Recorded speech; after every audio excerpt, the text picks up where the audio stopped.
Okay, then turn on camera. Where is it? There it is. Yo, yo, I yo, yo, need yo! to. What's up? It's us, the Omen Seekers, back in Icewind Dale, Rime of the Frost, That's us. Maiden. That's all of us! Them, rather, more so than me. -1. A -1. We're missing a Bree Sparrow tail today. Um, I'd say if anyone is more Omen Seeker here, it would be you because like 5 of your NPCs are Omen Seekers now, so you know, yeah, I got a couple essentially, over on us. kinda. Okay, so I failed to write a descriptive recap, but essentially what the gist of it was that the Omen Seekers had been transported out and marooned in the middle of the spine of the world in this cave. Three of these Chartland berserkers came home. A Perryton was chasing them. They were dragons and Tarum bodies back, but you knew that they couldn't die if they made it into the cave. So you fought them off as they were running into the caves, and you saved the townspeople. You guys called the Nautiloid back. It came and picked you up, and you guys flew back to Bryn Shander. And now you guys have a town meeting scheduled, or I guess you'll have to schedule a town meeting. You had it postponed from yesterday, and that's where we're at. Mm-hmm. You guys have landed in the center of town. Flight has taken off to the outside of town with the meat that he, or maybe you dropped him off there, so he didn't carry the meat. Mm-hmm. But he feeds all of his owlbears. Maybe we start there, and you guys are at the center of town with all these town folks returning them back. I actually start a little earlier in the timeline. Okay. Uh, so, based on my understanding, yesterday morning I started a long rest, which would have gone until about 2 or 3 p.m. And then the others at some point had a long rest after that point because they had to wait a full 24-hour cycle. Right? I was the only one who hadn't had a long rest in Well, that wasn't period. that was in the cave, right? And then we fast And forwarded the we just 17 kind of hours. hand waved it. Yeah, yeah, yeah, Yeah. yeah. So I want to do something in that 17 hours. Okay. So after I've rested, during a time that would be appropriate for people to actually sleep, not from, 8 a.m. in the morning when I slept. I want to, like during my kind of awake time in the night, I want to cast Dream and Ooh. give Nerth Maxildinar a nightmare. Uh, I'll put up the spell. Okay. Interesting. You can do that without being near them? Yes, I can. it can target any creature on the same plane of existence as you. Oh boy. Okay. Okay. Oh boy, is right. Oh boy. Okay, I'm coming for you, dude.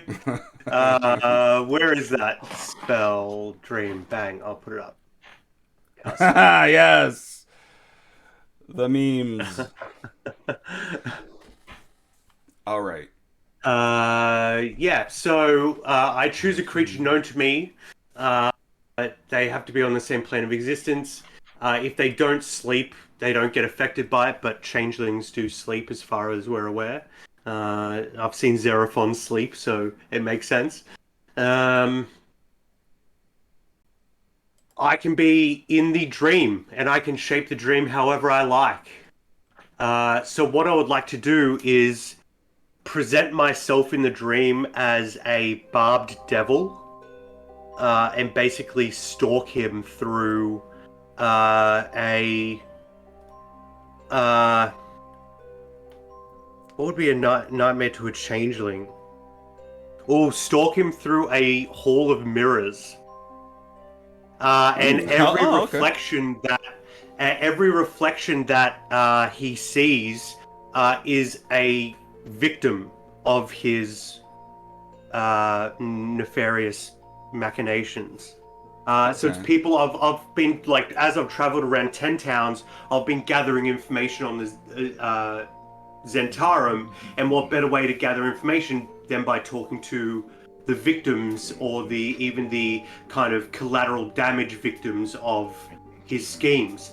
So I've kind of, as a changeling myself, I've recorded their faces, So in the dreams, I want to reflect those faces back on him to make it feel like he's being haunted by his past actions. And then as a barb devil in the dream, I'll kind of flash in the back of mirrors and kind of in the shadows, or like scrape along a mirror when he's not looking, kind of thing. Yeah, that's what I'd like to do. Well, that's. I believe you can and also speak with him if you'd like. I don't want to speak with him at this point, even if he calls out and is like, "Reveal yourself." You know, I'm playing Jaws rules, like Steven Spielberg. Don't show the monster until 75 minutes into the movie. Hmm. Well, yeah, like not immediately. The spell lasts for like what, 6 hours? 8 hours. 8 hours. The entirety of his sleep. The entirety of his long rest. Yeah. Mm-hmm. And he can't gain any benefit if he fails this benefit from the long rest if he fails the save. That's right. So he can roll the save and hopefully won't gain benefits of a long rest. And I intend to do this tonight as well. So I'm going to kind of long rest from probably like 2 p.m. to 10 p.m. And then I'll start the dream cycle again. You can cast this on a you can cast this again when you take a short rest. You get the spell slot back on a short rest. Absolutely. I could even short rest. Yeah, but then I also wouldn't be able to gain, like I would need to wait. No, you wouldn't. Like I'm on a weird 24-hour cycle right now. So because he would need to be asleep. I'm jet lagged. Yeah. Yeah. Okay, so wisdom saving throw from him that night. Okay, great. And so when he... Okay, you heard it. It was the one. That one. Yeah. Great. So okay. he wakes up and he takes we'll 3D. Roll your 3d6 damage. Oh, 3d6 damage? Oh, didn't realize there's damage. He wakes up, there's takes 3d6 damage, and doesn't feel rested whatsoever. Something to recap. After all this, Ando, you're no longer cursed, and I think Bree is no longer cursed. At least from from the pages of the screenplay I used to dispel magics. Nice, dude. And just quickly, the other thing I would like to do before we get back to the present moment is I want to, as we're kind of coming into land in Bryn Shander, I want to talk to the townspeople and say, like, ask any of them if they're willing to stand with us at the town meeting, and speak as a witness to the consequences of joining the Church of Oral, because they were promised, like, oh, if you do this thing, we'll send you to, Oral, and she will gift you with power or whatever. But they were actually sent to a cave in the middle of nowhere with, like, cannibals. So, if we frame that like that's the only place you're ever going to go, because they have no idea the ring can send them somewhere else. Like, I want to convince them to stand with us and say, like, yeah, we wanted to join the church, but this is what happened to us. We were sent to be eaten by cannibals, and the Omen Seekers saved us. So I want to kind of prep them for that. Give me a deception roll, because, I mean, technically you want them to believe that that's the only... Makes sense. You know what I mean? I'm like a documentary crew. I'm pushing the truth towards what I want it to be. Yeah. 12. A 12. Okay. Not the best. I feel like this should be more than just one roll for one person. But I don't think it's fair to say roll a million dice. I'm just gonna roll... There's 10 of them, right? 10 commoners? Right. That sounds right. Okay, how about like maybe one for every 3? Go 5 and 5. You want 5 d20s? No, just go 5 and 5, like half. Just let me do one more roll. But if I could, let's see what I can do to help myself do this. While you guys are doing that, I'm just gonna put away my dessert. Okay. Go for it. No worries. Go for Dr. it. Lazarus has been holding a dessert this whole time. He tucks it into a little mini fridge he's constructed.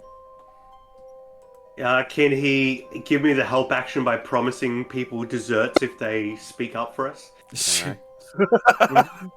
I make terrific homemade Heck yeah. So with this second one, I'll roll with advantage. All right, I'll let you have two. If like Dr. Lazarus says that 25. Okay, so hang on. Dr. That's Lazarus says with advantage. Okay, but whatever. That's fine. Yeah. What were you saying? Yeah, that was with advantage. If Dr. Lazarus What actually was the first roll? There was an 18 and a 10. So Okay. Yeah, you were 18 was doing the 3 first one separate anyway. rolls, right? Okay, well, Oh, 18 is the first of it. Well, because I was thinking with advantage, so it would have been the 12 and the 18. But, I mean, these are commoners, and they don't have any modifiers, so they can't get above a 25, so that succeeds. You've convinced them that they were lied to At least by the half church. of them. At least half of them, yeah. And I'll ask them to give a short statement just to just verify what I'm saying at the meeting. If they don't want to speak themselves, they can just, say, yes, that was the truth. And that's it. Yeah, And Flight kind of responds under his breath to Dr. Lazarus's comment about his dessert. I know this is kind of out of character, but if he does say that, Flight would say, "Not nearly as good as mine." Okay. All right. So this conversation happens while you guys are flying back to town. We'll say half of the people, so at least 5 people are on your side to stand with you at the meeting and say, yeah, we were screwed over by the Church of Oral. They can't be trusted. Those 5 people get ice cream. They do. They get an ice cream party at the end. Okay, so then finally you guys drop Flight back off at his owl bears and then fly back into the center of town to land. Flight's actually gonna make sure he deliberately drops off like a ways off so that he doesn't give away their position. Oh, so, like you don't lead the others to where the owlbears are directly. Yeah. Gotcha. Okay. So you just let me out here. I'll walk the rest of the way. And you leave them out in the middle of the snow with big piles of meat that Flight then has to carry through. No, I don't. I have my bag of holding. You got your bag of meat. All right. Meat. And he's gonna take Trova's with him as well. That's true. Trova's comes with you. Yeah, he just kind of Trova's can stand sit in the bag of holding. Not exactly first class, but it'll prevent him from taking falling damage because with his head sticking out. At this point, Flight is not going to be taking falling damage at any point. So, he jump he gets he lets Trovis into the bag, jumps off the side of the ship. If any of y'all have seen that one scene from Moomin Valley where Snufkin just jumps off the airship. Yep. Moomin Valley. Yeah, Snufkin just jumps off of an airship. I have no idea. Yeah, but that's basically what he does. Yeah, actually, Moomin Valley is fantastic, but we'll get into that another time. But yeah, he brings Trovis with him off the ship and leads him back to where the owlbear den is. And then feeds the owlbears. And do you want to have Flight have that conversation with him here, or can we just kind of sum that up with what I wrote in DMs? Have a conversation with Trovis? Trovis, yes. I apologize. I forget what part you wanted to talk to Trovis about. I know you want to talk to your parents. Yeah, the parents. Then just basically the spiel I gave in DMs about Flight's thoughts on the matter. Well, I mean, I didn't tell them any of that. So if you want to say it, that's fine. Or however you want to roll. I'm interested. Okay. Well, just to save time because it might take a while. Flight's. We'll say that he summarizes it, but we'll pick up where Flight's kind of finished giving the thoughts that I put there. But so we can start the conversation from that point. What point? Just kind of after I've told him everything I told you in the DMs. What was it? Sunday? Oh, okay. Yeah, Sunday. Okay, so yeah, just I mean, a private scene happens where nobody's aware of what's happened, but you've conversed with Trovis about all of this stuff. But yeah, I'm not gonna. But I would like Trovis's thoughts on the. I would like Trovis to kind of have a chance to respond to that, though. Okay, well, so we don't need to necessarily go into what Flight said, but I would like to know what Trovis says. All right, let me flip through. It's not all right off the top of my head. Hang on. Do you want to cut back to the others to give you a chance to reread it while we're roleplaying? Yeah. Let's jump back to Scoops and Dr. Lazarus. You guys speak amongst yourselves. What are you guys doing? Dr. Laz, you got the floor. I took the first bit. Okay, I'll just pin the one that it starts with. So that one. We're basically landing and we're going back, like we're getting ready, right? The only thing Dr. Lazarus is doing is whatever Flight's left in Lazarus's house is neatly put in front of the, like, close enough that so no one would take it, but like it looks like it belongs there, but it's at the door with with a small note on it. Well, so you go home to do this. Yes. All right. Stephen goes home. Anything Flight's left, tucks it in the corner and sticks the note neat. Like it's all neatly. It's not. It's all. It's not like thrown out the windows. It's like it's placed, perfectly moved, organized, and perfectly. The note is left. Well, it sounded like you. I imagine you put like a tarp over it or something. So nothing would happen. Okay, but so none of that technically happens, you guys. It feels like you're about to say that doesn't happen because your house is burnt down. Well, no, his house is not burnt down. His house is clearly there. He comes home with the intention to get Flight's stuff. He's setting it outside. He comes home, puts the key in the lock, and then your hands start to glow. You see that the lock mechanism starts to ripple out with a glyph, which then explodes in on you. Give me a dexterity saving throw. Oh dear! Damn! The whole front door. Bloosh! The whole house. Pieces of wood flying all over the place. You're familiar with this. This is a fucking fireball, and you're worried for your life. I should just like target you with a fireball instead of. No! This isn't good. Okay. I should have shit. Okay, I'm too far in here now. I should have asked. Was Scoops going with him? Was anybody going with him? No, I thought Scoops was going to the town hall. It's Steven alone. This is Steven opening the door, not expecting it, and just. I absolutely would have gone to the town hall to get that organized. No, actually, I would have gone to get my breastplate armor. So you're probably getting that while that happens. I love it. I hope you're at least close enough that you just hear a massive We cut to pretty visible. We cut to me taking my breastplate armor and like putting it on, and then outside the window that's just here over my shoulder. And then cut back. I imagine he'd notice it though. A 30-foot radius fire, like what is it? 15-foot radius? That would go over houses for sure. Absolutely. Yeah, and I would hear it, and I would know what it feels like as well, because I've experienced fireballs before. So my head turns towards the window, and then we cut back to see the aftermath. I do have a question. Yeah. Is the guardian that's posted outside my door still there? I was going to ask you the same question. I mean, he's always there. If he's always there, then he is there. To leave. Oh, I think okay. But he's there. We'll say. Oh, I didn't mean to put Flight out there, but. Well then, because I think he may take some of the brunt. He may take some of the brunt of it too. There's no pumpkin. You're not hurting my cat though. Okay, he's not out. Okay. I'm done with that.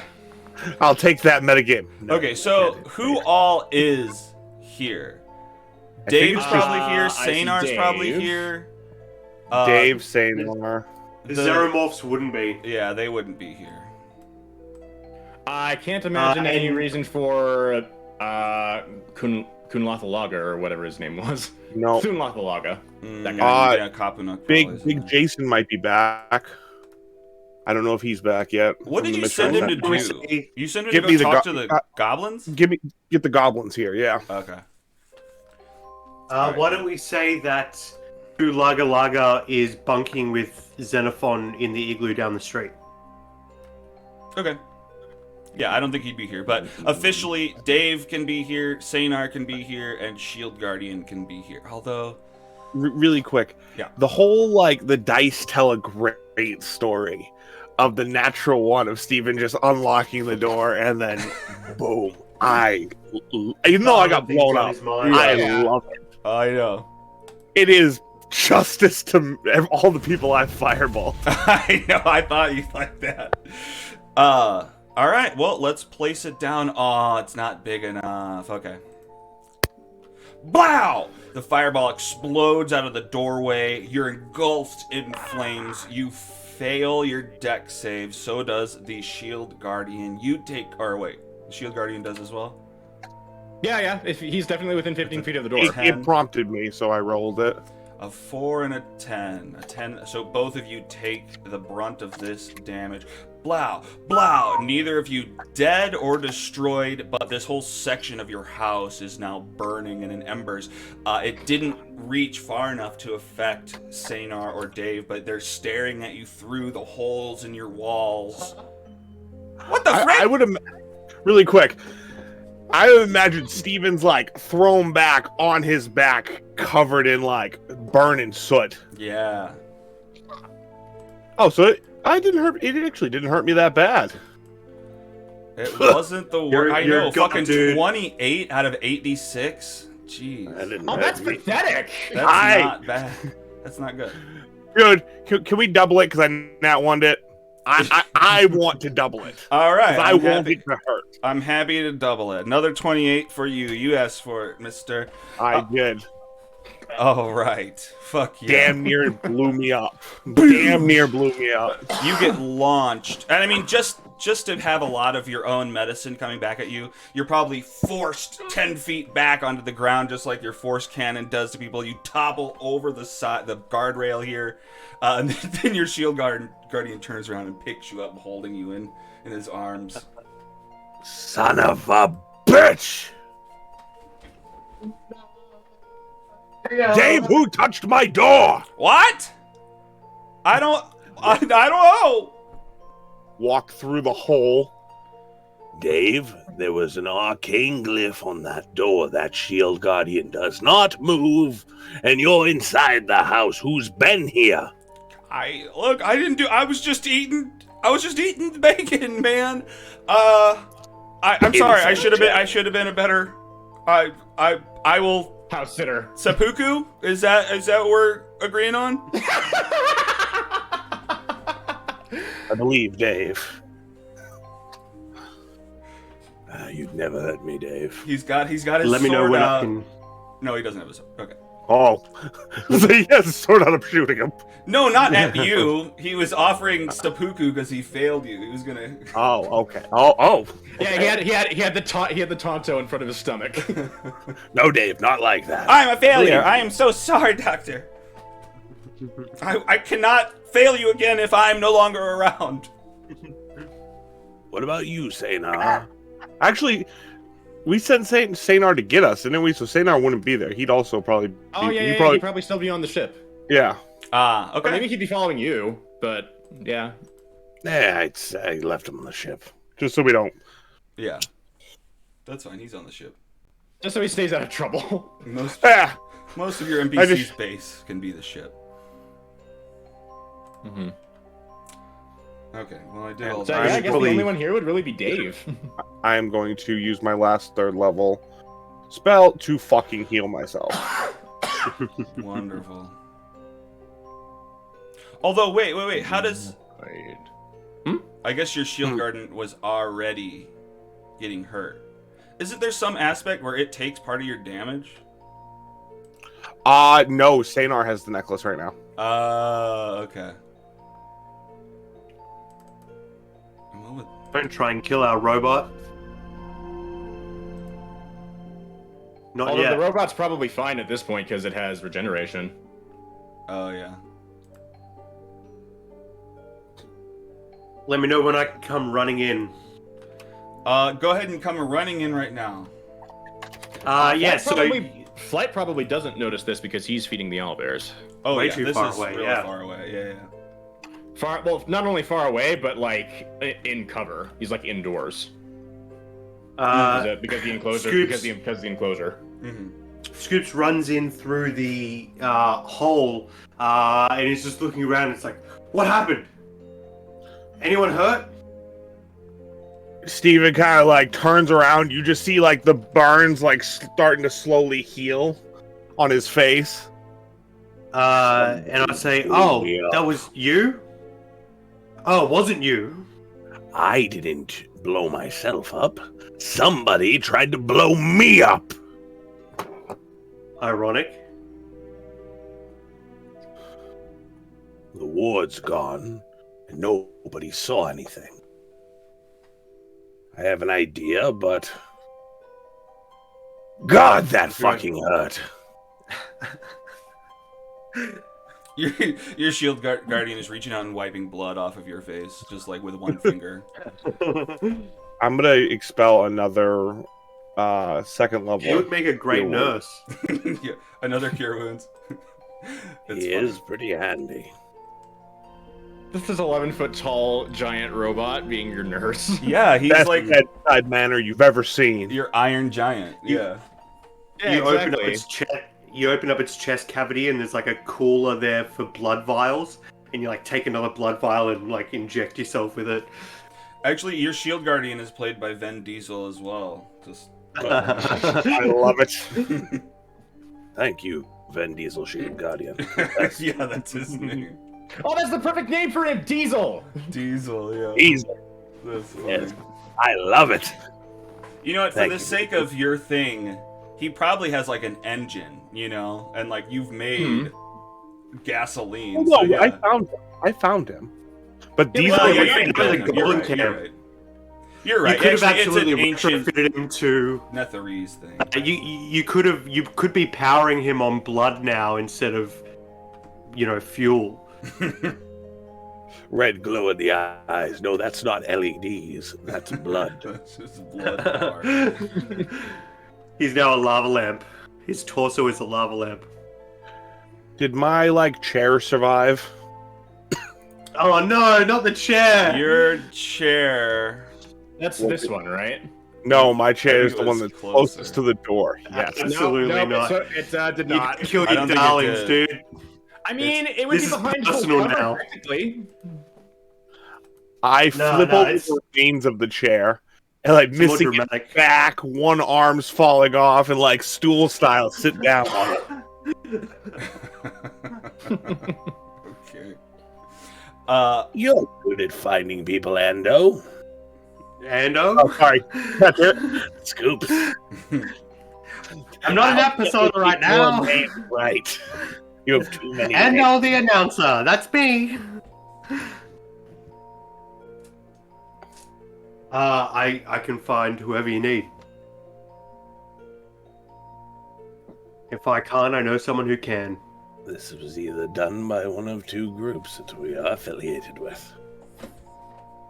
Either this Zentarum, rearing their head at you, or the Church of Oral is rearing its head at me.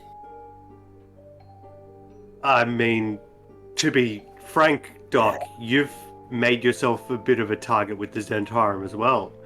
I've kept myself in the shadows. You've put yourself in the light. I work with them. For how long? Very recently, for a very short period of time. I'm the one who sent them to get supplies. I don't know if Wait, you they came left- upstairs. It was I said nobody Yeah, was no. hurt. Yeah, Steven had turned. I had had a meeting with them at one point when I had came back, getting their help to collect resources from the burned cities after the dragon fight. When you had stayed down in the tavern, I had gone upstairs and suggested that. Granted, I did kill a member of their group right in front I of think them. I think we all saw you do that. I know at least you and Bree saw it. That was a different time, I think. There were 2 meetings. One where we were all there, except Flight, I think, was still skulking around the bottom floor. And then the second time when it was you and Nerth, and you had the shield guardian out the front, and you were like, if you come for us, you'll have to go through that kind of thing. Yes. And that's when he booked it out of town. It's when That's when he left town that night. It's when I was told that they were hurting people when they were collecting the supplies. Yeah, Sal told you that. Yeah. Yes. Right. So I was there for that. So I'll say, yeah, but that was a different time. Like, that was when we were still playing them to our own advantage. Now they've gone to ground and they're not playing fair anymore. Cut the head off the snake. I've been thinking about Maxo Dinar a lot lately. In fact, I couldn't get him out of my head last night. And I'd like to go after him before we go after Oral, because at least if I die facing a god, I'll know I've done something good in this world by ending the Zentarum in Icewind Dale once and for all, and hopefully uncovering the conspiracy in Waterdeep to help my companions back home. Well, something in my gut tells me they just tried to blow me up, so I'll help. I think so too. The people in town who could do this from the church, we either killed or took with us. So I think the logical choice would be the Zentarum. And even if they weren't targeting one person, they could have been targeting all of us. Well, no, we left from the house. We left from the house. We left from the house, we went to the church. All of the highest church members, as far as we're aware, were in the church and are either now dead or tied up in our ship. Okay, yeah, so, that's fair. It makes sense that it was the Zentarum, and they could have absolutely been targeting all of us, because that's a large radius spell. So they could have been hoping we come home all at the same time.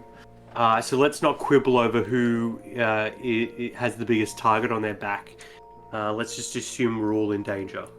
I assume that was probably more meant for you than it was for me.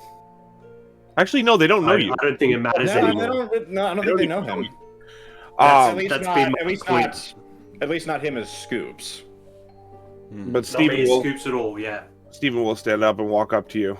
Well, you take charge on this one then. This is your mission. I'm here to help you. Well, we have to get through the town meeting first. I think we should go after him in the very early hours of tomorrow morning. So like 4 a.m. Like tonight. Should we bring Flight? I think we need him. I agree. We need his skills. And Right.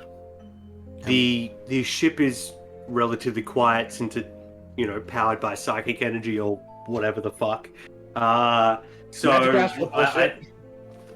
Magical brain bullshit. Yeah. We should fly to nearby the Citadel where we know he is, and then try to sneak in the back door and I say we try to avoid as much fighting the goons as possible. We just try to find Nerth and take him. I want him alive, Doc, if that's possible. I need him alive. I play by your rules, Scoops.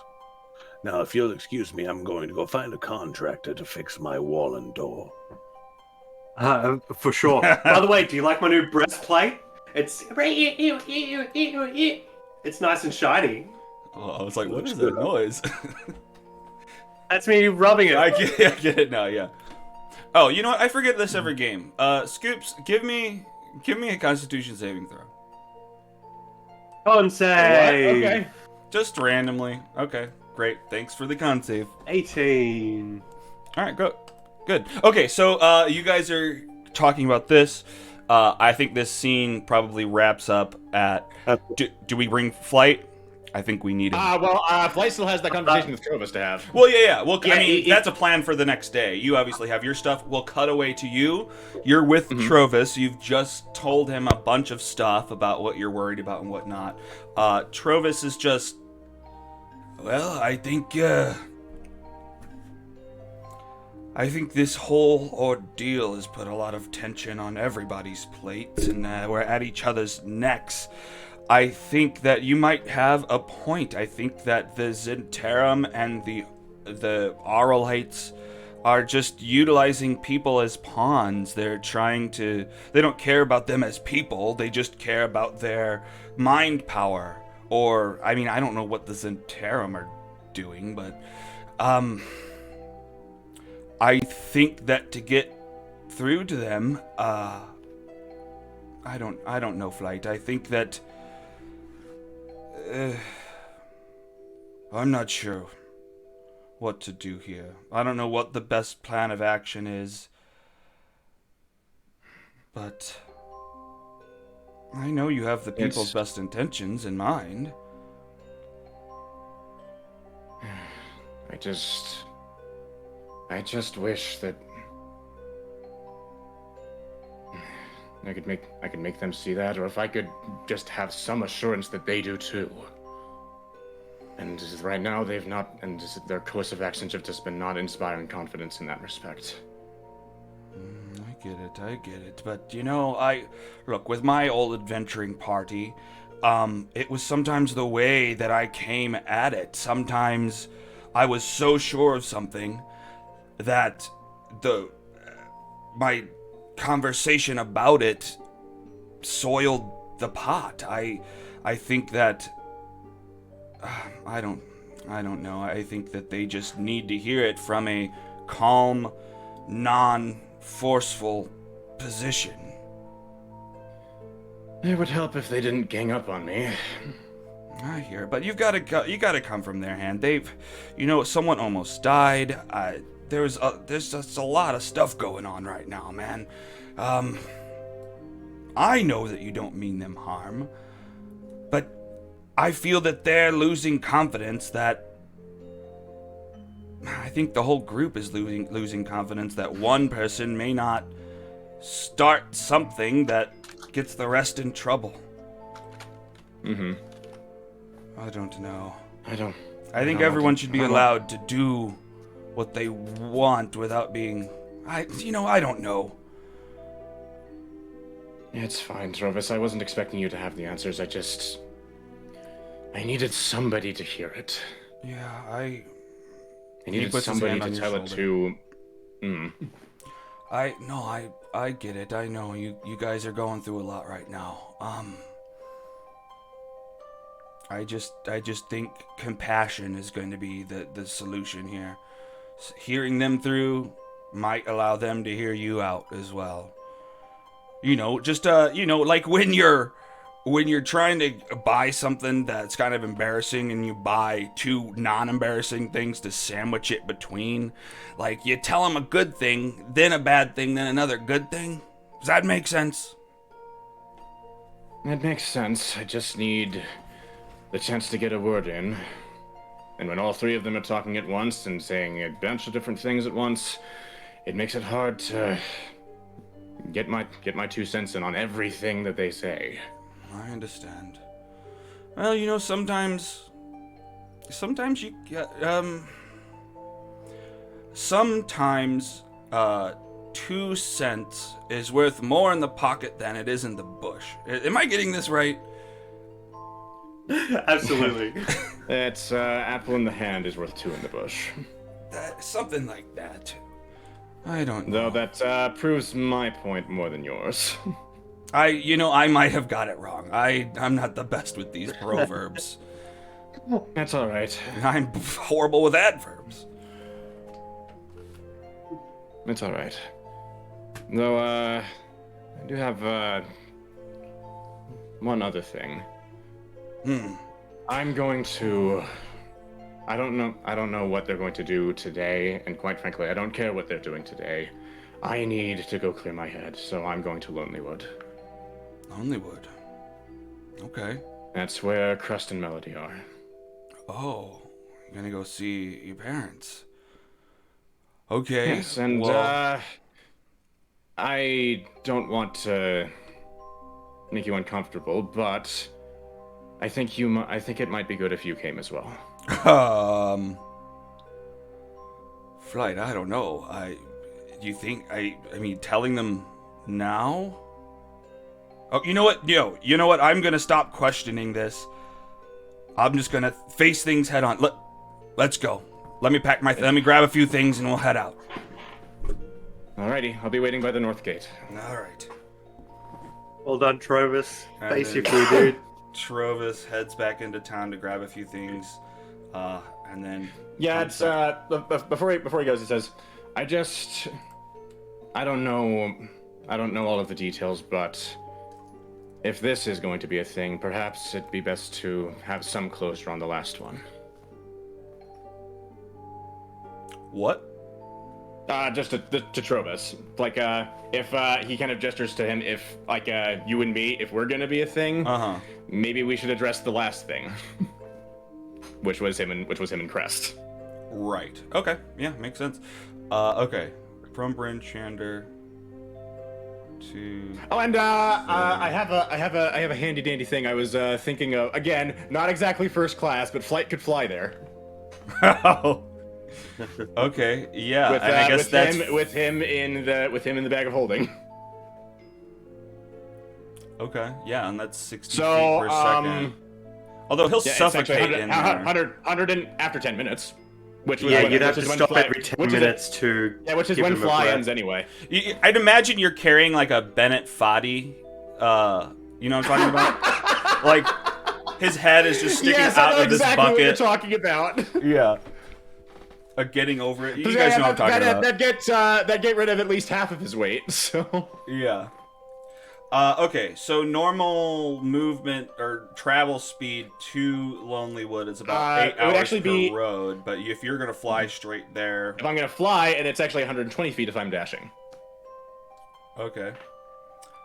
Which so you since say, I'm not walking, that's not gonna use extra energy.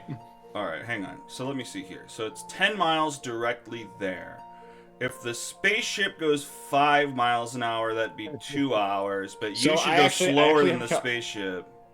I'm actually pulling up the speed here. So I'm thinking 4 or it'd 5 be hours. But- so it'd be 20 feet per second. Because a round is 6 seconds, right? Mm-hmm. And 120 feet for 6 seconds. So 120 divided by 6 is 20. So that'd actually be a little over 13 miles an hour. Okay, I get your math, but it doesn't seem realistic that you can fly faster than the spaceship. Well, the spaceship's big and awkward, and flight's using the wind. So. All right, you want to just settle on 3 hours? I mean, Is that still too much? I'm gonna say you 3 said hours. it was 10. You said it was 10. You said it was 10 miles away, right? Yeah. That would actually be 2 hours by ship. If it's going. How Right, long fast. did it 2 the hours by story? ship, but I think I don't know. I think it makes sense that you're slower than a spaceship flying. 3 hours ain't gonna hurt us. Yeah, I mean, suppose, there's still a bunch of time. I wouldn't be able to fly. I wouldn't be able to fly the whole way though, because I would only be able to cast fly. Or wait, maybe I can. 1 second. Yeah, how because many it only lasts 10 minutes, right? It only lasts 10 minutes. Yeah. Okay, so yeah, you probably couldn't So fly the whole spell way only there. lasts 10 minutes, but again, I'm going like this is. I would actually be going pretty fast with this. And if the ship is only, and if this 5 miles an hour is actually really slow. Yeah. Like, most people can run that fast. Yeah, I mean, I think what it's coming down to is we might have the speed of the spaceship wrong, but to fit everything in within itself, I don't know. I think 3 hours is a safe bet. And for all, you flying. DM wins. Yeah, I think. I mean, I guess, but I mean, yeah. your math is sound. I get that, But as far as keeping the world consistent with other things, I messed up the ship. But I mean, we'll figure out what the ship is like later, and we don't. Well, once we don't have to Spelljammer retcon comes anything. out, we can verify how fast they should absolutely. be. You know. It's a good compromise for now. Yeah, for now. Yeah, all right. We can re-talk about it later. Okay, so We'll say for the sake of argument that fly in this case lasts for long enough to get us there. At least in this case, within the 3 hours, using fly and other methods, you make it there, unless it dies over Mayor Dalden. Well, we won't talk about that. Okay, so you fly over to that wouldn't matter either because flight can run on water. Okay, of course. Of course, you can fly and not take damage falling. Okay, cool. Monks are insane, especially at higher levels. No, holy crap! All right, so you haven't go even gotten to the highest levels. Yeah. You Truth be fly. told, I have an almost infinite cure wounds with my thing. Yeah. I've broken 2. Yeah, monks, like high-level monks are absolutely insane. Dr. Lazarus and Ando, can you see on this map right now? I don't see okay. You can? Okay. Yeah. Tokens are invisible. I'm so in I don't know unconscious what those are. ample derriere. Yep. Oh, yeah. Sorry. Oh, well. You're on the map. No, all good. Okay, so you're happy to invisible. be You're here. not What's this over technically there. here? What's this over here? Oh, that's just the walls from the spaceship, but I deleted the spaceship temporarily. Oh, okay. Walls, so, sorry. Yeah, As you walk through the door, you hear a chime over the door. It's like, ha. Yeah, no, also Trovis is with me. Like So. a doorbell. A doorbell that the doc rigged there. Yeah. Alright. So Trovis is here, ready to enter. I didn't put any tokens on the outside, but you can tell this place is bustling. There's actually a bunch of tents set up throughout the town. Part of this town was destroyed in the dragon fight, but it seems like a lot of people have fled here from Bryn Shander in the recent months, and the ramshackle is bustling. All right. And they've really livened this place up. Yeah, shoot, this is incredible. I can only dream This can't- Cargona could be like this. Well, if I have Isn't anything it to a say about weed it, cafe now? A weed if I have cafe? anything- Could be. I mean, Orion does weed in the back, I'm pretty sure, but it doesn't necessarily have to be that out of way. alcohol. They must have a supplier somewhere. It's Anyway, a go on. fucking hookah lounge. Yeah, you see hookahs and a bunch of people in those Rasta beanies. Yeah. So yeah, I'll I'll open the door first to just kind of see what's going on there. Trovis doesn't have to fall in behind me because I want to get a bead on Melody and Crest before before Trovis does, just so we can approach this right. Okay, of course. All right. He just told me he wanted to do this at the beginning of the game, so I have nothing.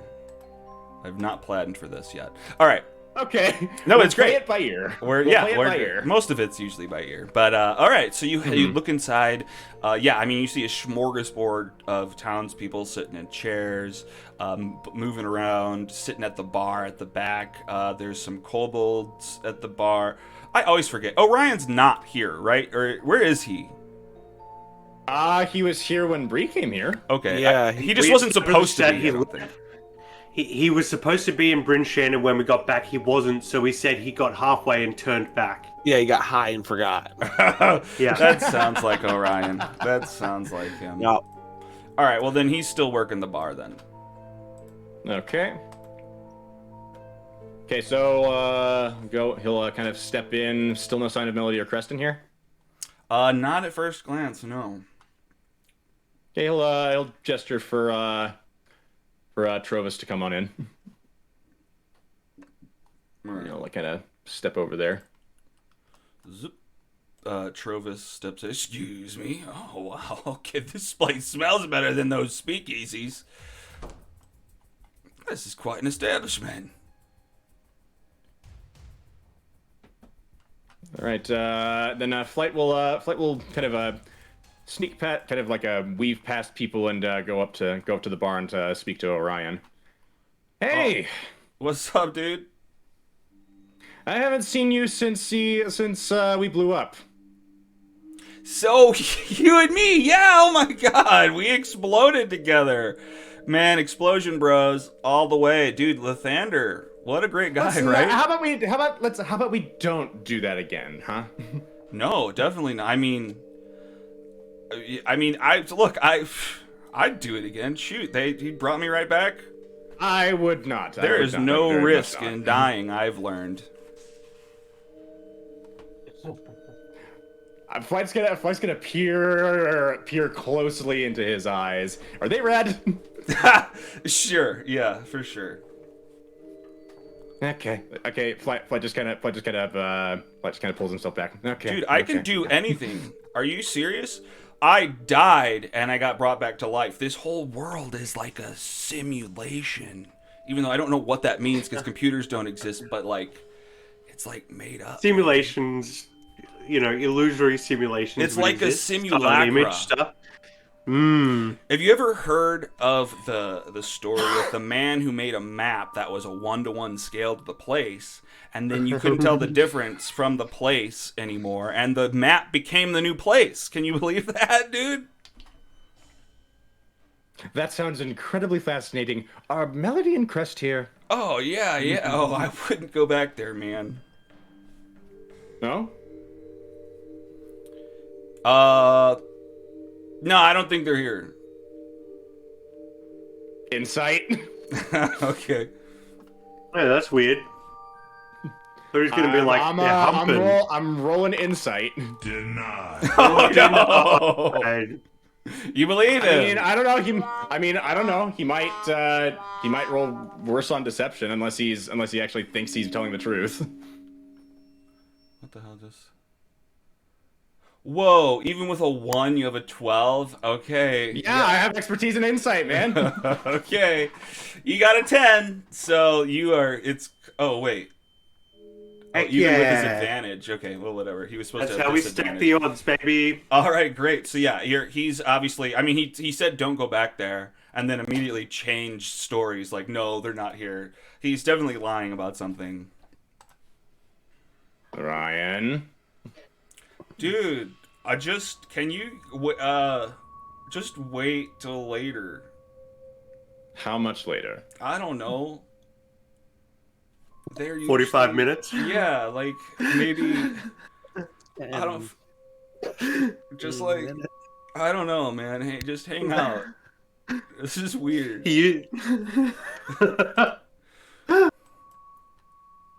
Dude, just trust me, man. It's your parents, dude. I feel like you're passively insightful enough to get the hint. Yeah, exactly. Especially because he knows his dad, so like father, like son. And you know what? Then at the end of the hall, a door opens up, and a small halfling man without a shirt, no, just a robe, steps out of the room and walks down to the bar and slams on the counter. I imagine Bryn would see Flight as soon as he got to like this point. Probably. That's so good.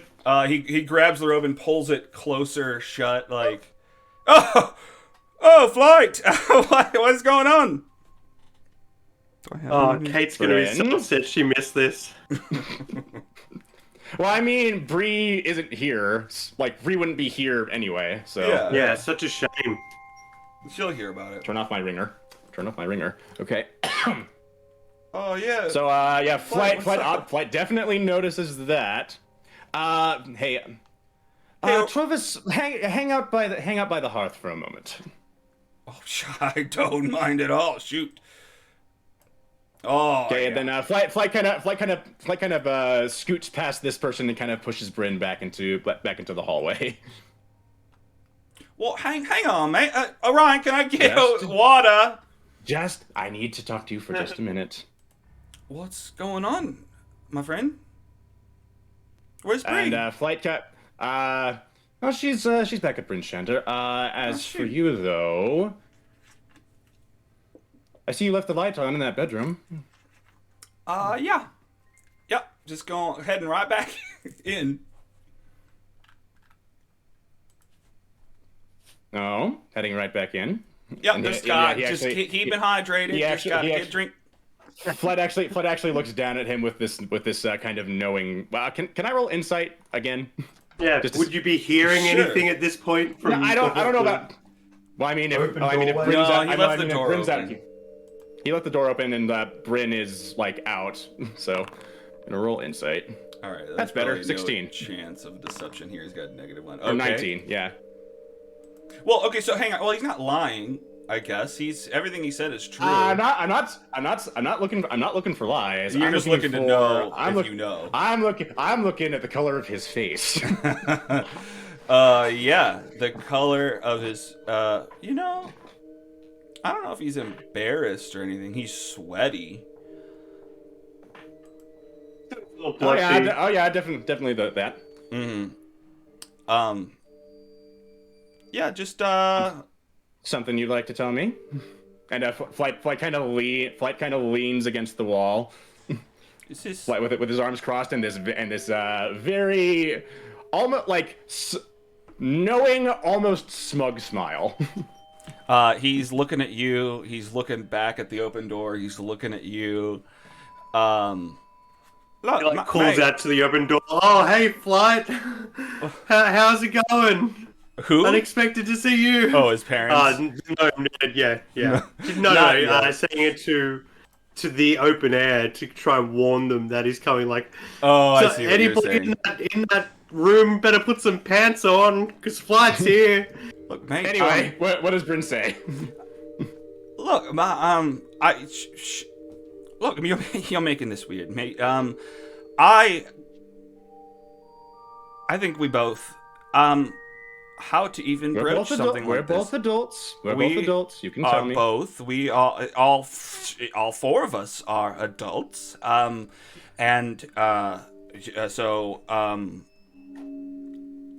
Look, we're tear the Band-Aid off.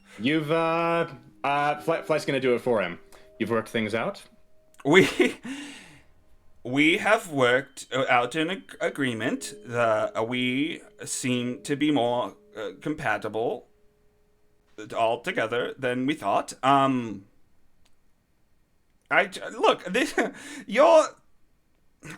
We shouldn't be talking about this. This is your parents' flight. Yeah, I will listen to as much as you hear me say. But if you are done, and he's gonna kind of like step over them, then all I have to say is he tries to grapple you. Not that he does. Yeah. Then all I have to say is, okay, go ahead. 13. I will roll acrobatics. God damn it, you just flip past him as he's trying to grab you. Wait, what? Then Flight? No, you should just don't go back there. Guys, Flight, you can't go back there. What are the passive perceptions of his parents? Flight leans down to kind of. All I have to say is, nicely done. Wait, you go to the room? No. He's saying this to Flight. He's saying this to Bryn. Okay, gotcha. Yeah. If you've said all you're willing to say on the matter, all I have to say in response is nicely done. That seems weird. But thank you. You're welcome. Why weird? Someone's, the son of your lover shouldn't be congratulating you. Look, I don't. Maybe they should. You should want your parents to have sex. All right. Well, why not? Why not? You seem like a stand-up guy. Taking good care of my mother the past year or so, right? Well, thank you, son. Okay, that one's weird. Okay, yeah, I thought I'd try it outside. You're right. No, not too soon. What's the line? Too soon. My boy, Papa. Go enjoy the bar. Well, I got my clothes are back there. That's fine. I just need to go let them know that I'm here. Though I imagine with your yelling, they probably already know. Yeah. But I need to go tell them something else as well. All right, I'll give you some time alone then. It's all right. Well, he was going to get water anyway. Yeah, so where's that water? Oh, sorry, dude. Have you heard of this map thing? All right. Okay, so is the door open inward or outward? I think inward would probably make more sense with the door on the other side. If I was an architect, I'd make it swing inward. Or like into the room, rather than these two doors swinging at each other in the hallway. Yeah, that makes them easier that makes them easier to break into, but okay. Yeah. Yeah. Okay, in Tabaxi culture, do they consider themselves naked when they aren't wearing any clothes, or would they? They would wear clothes. They aren't nudists. No, sure. But like, if Tabaxi were nude, would they consider that obscene because of their fur, or would they consider that kind of natural? Like, would it be normalized to their culture? They'd probably be a little bit more normalized to it. Like they don't like they wear they would have clothing, but I imagine that it's like I feel like clothing would be a society thing. Not just society, but also function. They would probably have it pockets. Be so like pockets as well as like not like. As well as like cold wilderness here and stuff. Well, not just cold wilderness, but like the desert can get really cold. For sure, absolutely. So yeah, like clothing definitely has its place, and you wouldn't but it's like. not necessary in Tabaxi culture.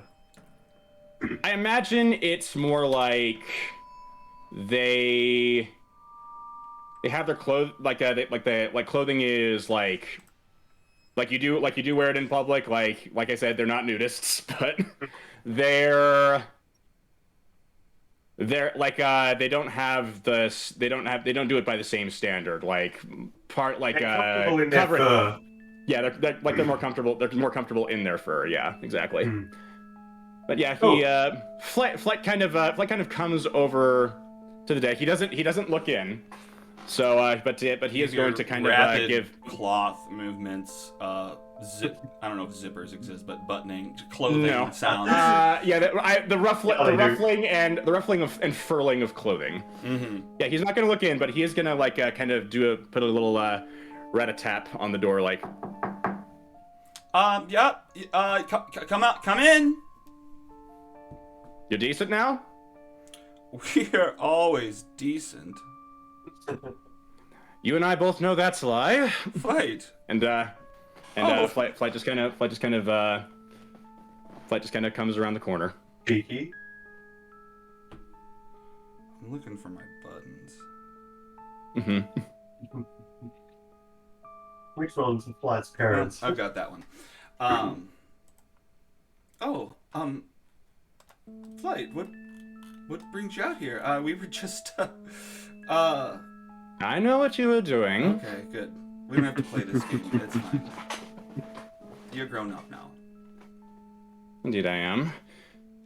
And so they're like in their clothes at this point? Stupid box. Hang on. Yes, they are in their clothes now. Scraggly, not fully buttoned, but yeah. Right, they're like disheveled, very hastily put on. Mm-hmm. Okay. Well. Have bed fur. Mm-hmm. That being said, where to even begin? So what's the matter? You okay? Come in. Shut the door. All right. Well, he'll step into this little bath chamber. Yeah, they were doing it in the bathroom, not a full bedroom, apparently. A three-way in a bathroom. That's awesome. Okay. Yeah. All right. They're the 0 Mile High Club. Classy. Yeah.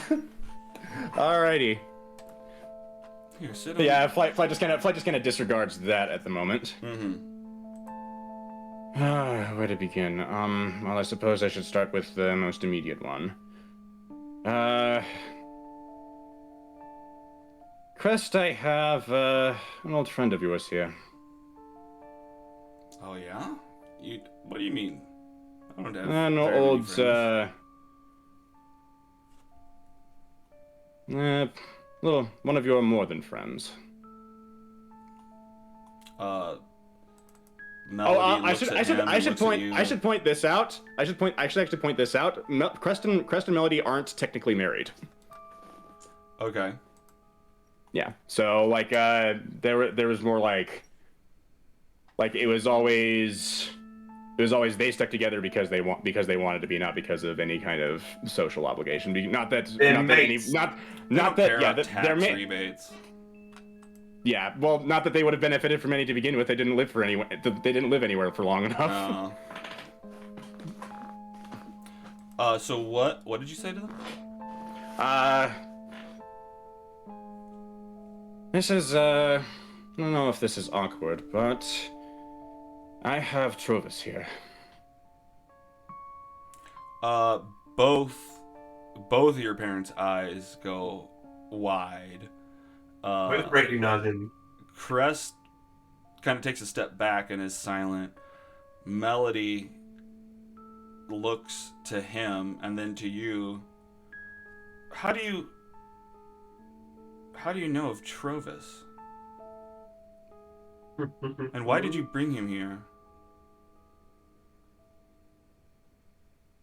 I usually want to have this conversation in the bathroom. Look, a conversation is good anywhere. I mean, this privy doesn't filter the words. Privacy in the privy. A privy. Fair enough. It certainly didn't filter the emotions I felt when I found Crest. Hang on. Remember, I found him in the latrines. Yeah, that's true. So yeah, Flight just kind of shrugs. Look, what, son, what is going on? Why Trovis? How do you know? There's a lot of stuff from our past that you don't know about. Then it's I know at least one part of it. He told me, and honestly, that's all right. What's all right? Look, I don't think I know both of you quite well. I spent my entire life with you. I've been looking forward to the day I've been able to talk to you again like this. Oh, son. That being said, it's been a long time, and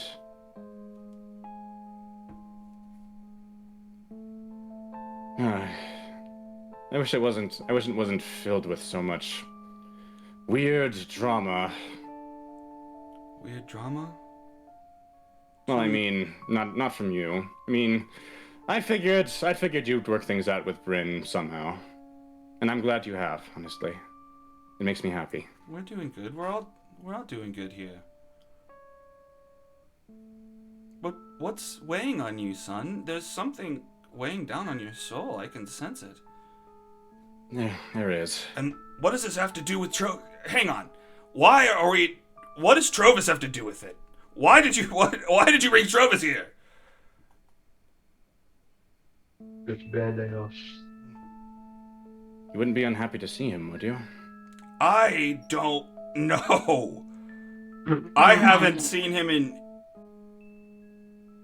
over a year, right? For a while. Yeah. Since you were arrested, right? How much do you know? What did he tell you? Well, he told me that he stood up for you when Duvessa signed your warrant, but not that it did any good with Nerth there. But the other thing he told me was that you and he used to be together. Okay. Yeah, I mean, look, as you're aware, me and your mother aren't officially married. We had I mean, he told you all of this, or this? Okay, this is embarrassing. He didn't tell me like a great many details, but he was really worried about it too. He was worried I'd freak out, but I'm guessing I'm seeing the same kind of thing in him that you did. They both narrow their eyes. Check. What do you mean? Flight, what do you mean you're seeing what your father saw in him? Trovis was not good for your father. What? Absolutely not. I forbid it. No. Flight. What? Oh, like father, like son, like father, like son. Okay. Look, Trovis,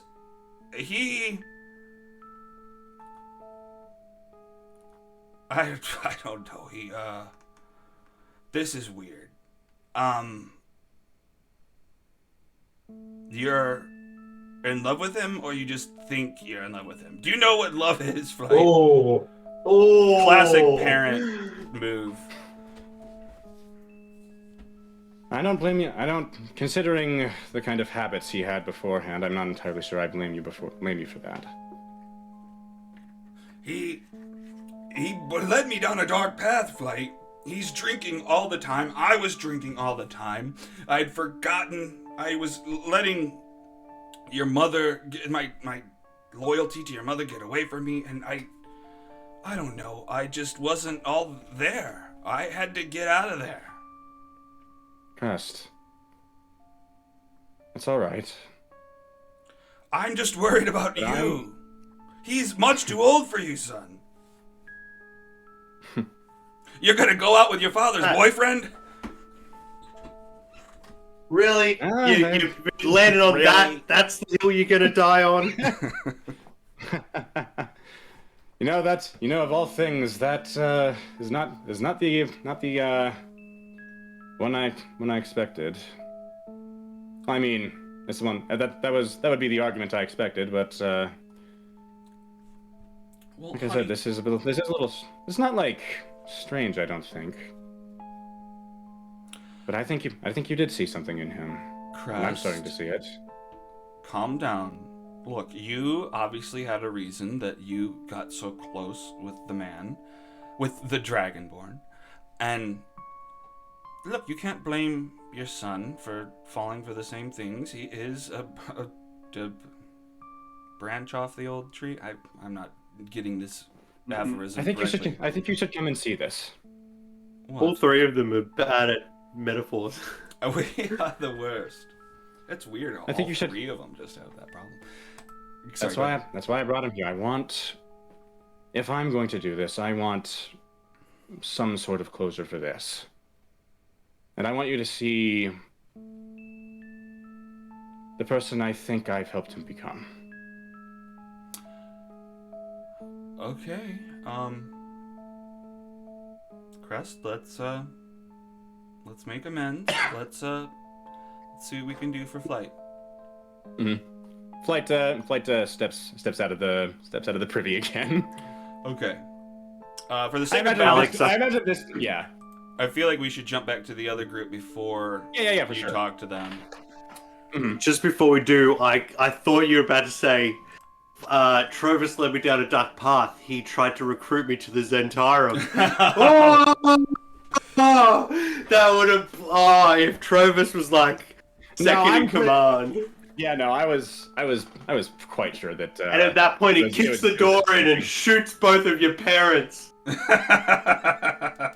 I know. I was thinking at that point it would be great for a big epic twist right there. Wild. Oh well. Okay, But so that would not make any sense, though. Trovis Orion was behind it. Trovis is your father. yeah, Orion was planted on that mountain just to get in with you Oh, guys. yes. Okay, so we're back in town. Where you guys are at Dr. L's After house? those, Is that where we're at? after those 3 hours, what time are we at? Bow, 9:42 A.M. a.m. I mean, All right, I'm so guessing, it's I'm guessing almost 24 time hour for time. yeah, it's almost time for sun out. So, we I need to head over to the town, to the center of town where the ship is. Could Or I probably already would have been doing that, probably leading up to this. Maybe. Well, if we're doing the meeting at like 11, then I still have an hour. So yeah, I'll head over now. in preparation for all of this, could I have been using whatever was left on the of charges to make our symbol in the sky with the item? Sure. with the Absolutely. skyride? Fuck yeah. Did we get it reset? I would have reset on a long rest. Okay. So then, can we use one like the hour before, to go, and then use the rest of them during the speech? Because I want to use a bunch of them like basically at the same time to make a collage of our adventures in the sky. I hand you my cat. Yeah, just keep him around. Like, I don't. Do I necessarily have to be touching the cat to have it, join our group project here, Alex? Or can we say it's like part of the narrative that the cat knows when to do its thing? Well, No, I mean, you can't activate it. You gotta activate it. I will activate it. I imagine like you're giving someone's holding the cat like an evil guy. Yeah, even like Dr. Evil. Dr. Evil. Yeah. Dr. Evil with Mr. Bigglesworth. And then the cat can just cast for whatever. I'm not gonna make it too hard, but yeah. Yeah. So we have Scoops. He needs to use his disguise self, once a day disguise self, to look like Ample Derriere. That's the first thing I need to do. The second thing I need to do is get Xerophon to transform into Flight to join our group on stage. And then get... I feel like he's gonna need to do some persuading for that, because Flight has threatened to kill him on multiple occasions. Yeah, but does that change his ability to look like you? No, it doesn't change his ability to look like you, but I question the... I feel like he might not want to make Flight mad. I feel like Xenophon's the type of person who would do it to make Flight mad. I don't Steven know if chimes in. If you don't do it, I'll kill you. Well, Okay, that convinces me. I will accept that. I'll do it. I'll do it, guys. Here we go. Don't say anything. Don't say anything. You just don't talk. Flight. He's the less is more silent type. So let's just keep it that way. And you look great. What is his name? It's Xerophon, right? Where is it? Oh, there he is. Xenophon, or something like that. I thought it was Xenophon. Well, Xenophon is, I think, a famous philosopher, and I always mix up the name too. But yeah, I think it's Xerophon. Xerophon. Xerophon. Okay, Zero, because he's the best. Zero's a hero. Xerophon. Yep. So all of us there. The two tied up figures. We don't want to let the cannibal out for any reason. He's for show. He's like Hannibal Lecter style, in a mask, on a trolley, can't go anywhere. But the priest guy is just tied up but standing, maybe gagged for now, but is dignified tied up. Does that make sense? Sure. Blood splat. You're not... Yeah. We've cleaned them up. Not the cannibal. The cannibal we want to look dirty and disgusting. The priest we want to look like we've shown them a little bit of respect. And so he's kind of more dignified and cleaned up. And Professor Shane, I want to bring her to meet the Squidlings before the meeting, so she's not freaked out on stage while the meeting's happening. It's just one gnome and the other one's the Ceramorph. So. No, the babies. Absolutely. The And squidlings, I think. yeah, it's the like. babies as well, all of them, the whole thing. Because like I warn people ahead of time adamantly about this because I'm freaked out by it. Whether or not that person actually gets freaked out by it, that's their whole thing. But Scoops definitely goes, okay, so I'm going to introduce you to someone really weird and take you to see something really weird. Just get ready for it because it's really freaking weird. It freaks me out, but, it's cool, whatever. What? What could be weird? What Um, could be weirder? And Everything's also fine. position the 5 people who are willing to stand with us and plead or state their case.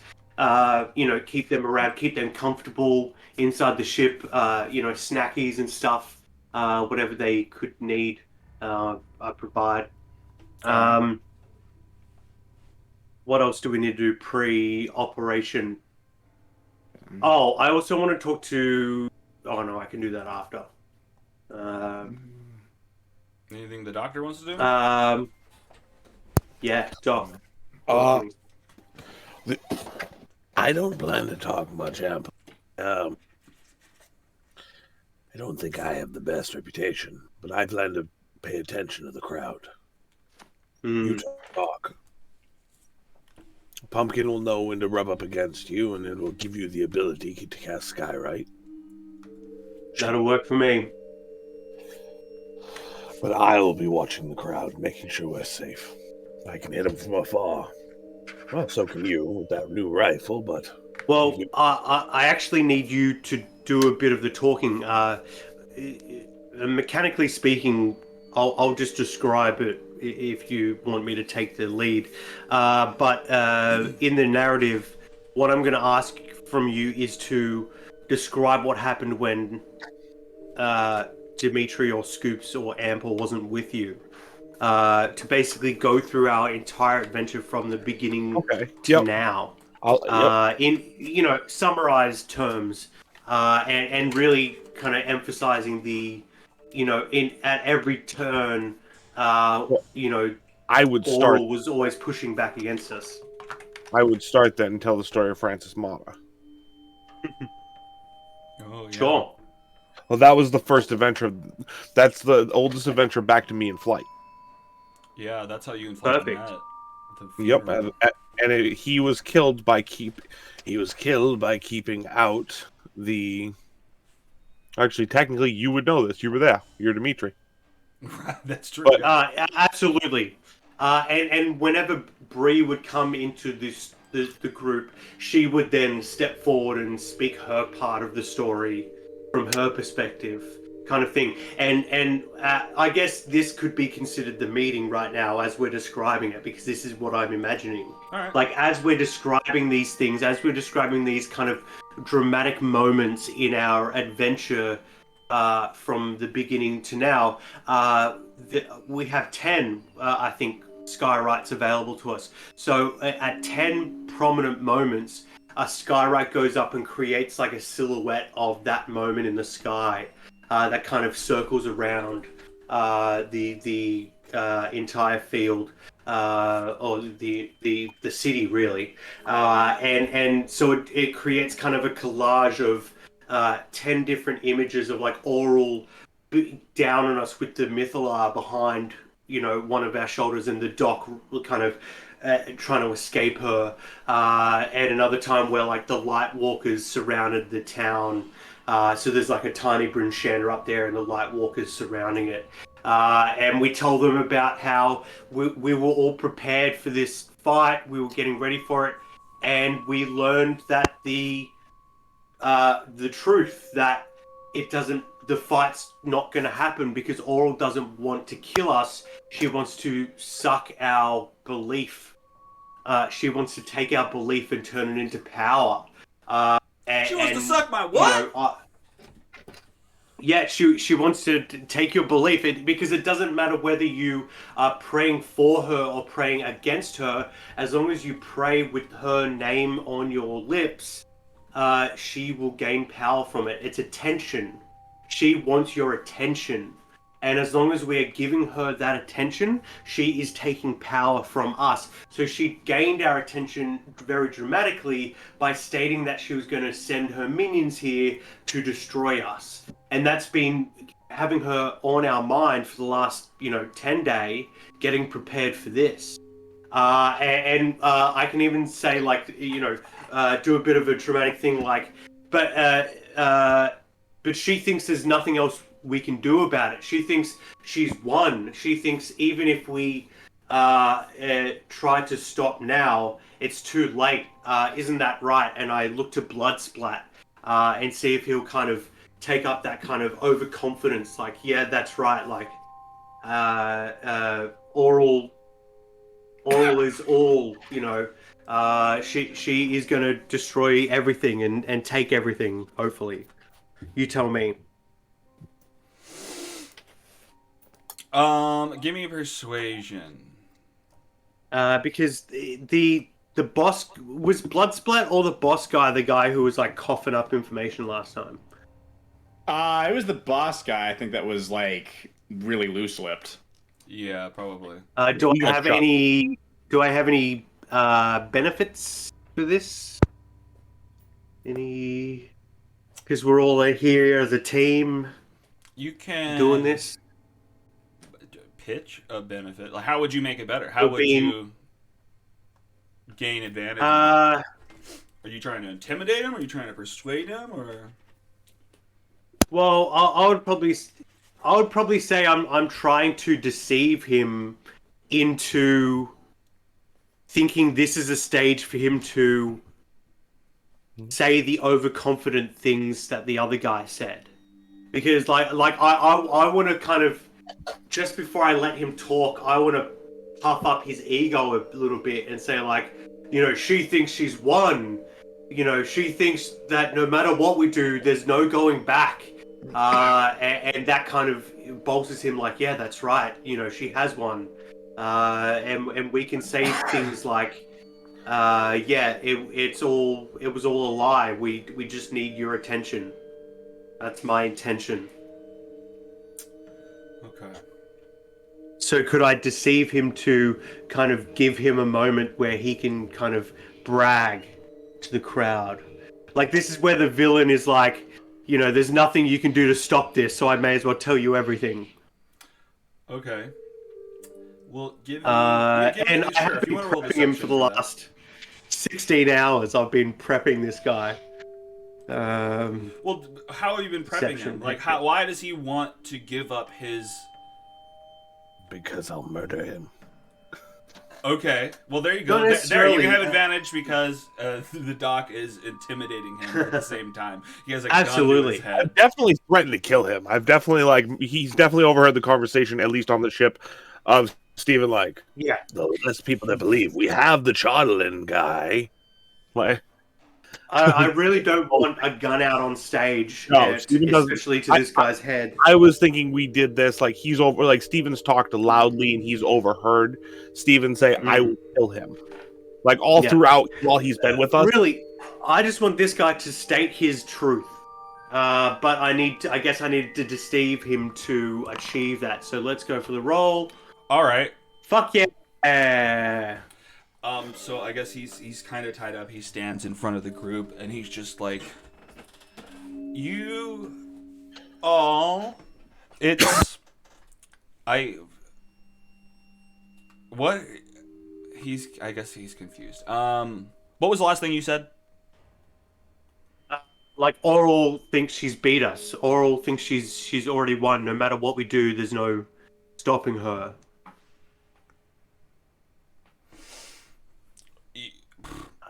I imagine he'd be like, "That's right. Oral will take everything. She is the queen."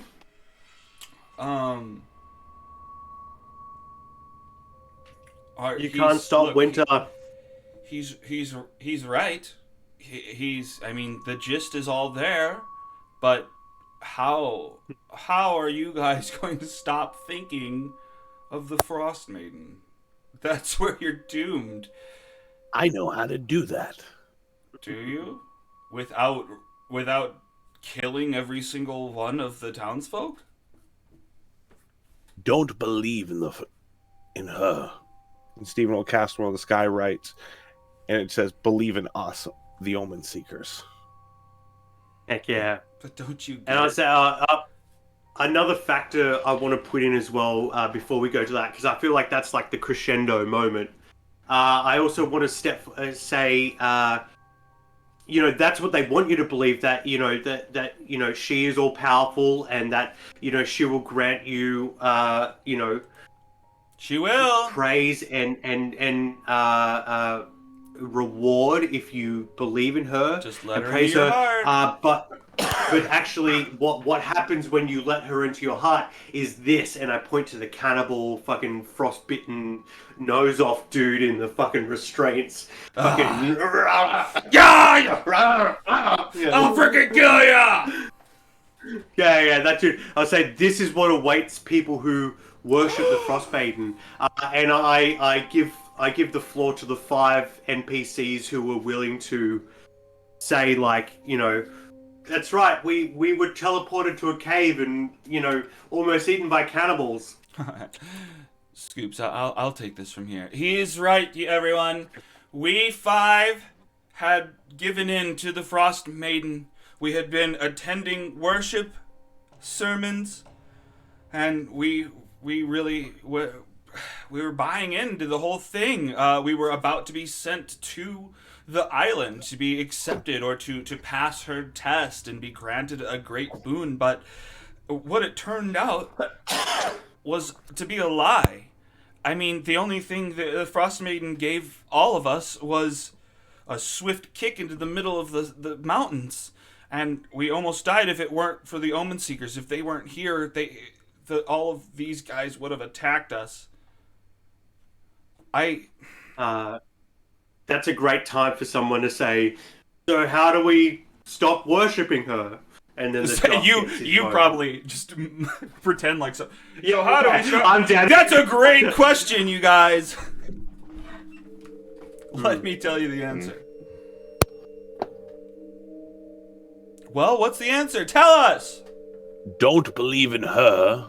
And then I do the cast of the sky right, "Believe in us, the Omen Seekers." And at that moment, all of the collage clouds images that have been floating around, they kind of go into perfect alignment and make an even larger version of the Omen Seeker's crest in the sky. And I say to everyone, what we want is for you to join us. What we want is for you to be Omen Seekers as well. All of you, anybody. As long as you believe that there will be an end to this winter, you are an Omen Seeker. As long as you look after your neighbor and help them pick up the slack, you are an Omen Seeker. As long as you stand tall and stand against the cold and bitter wind, you are an Omen Seeker.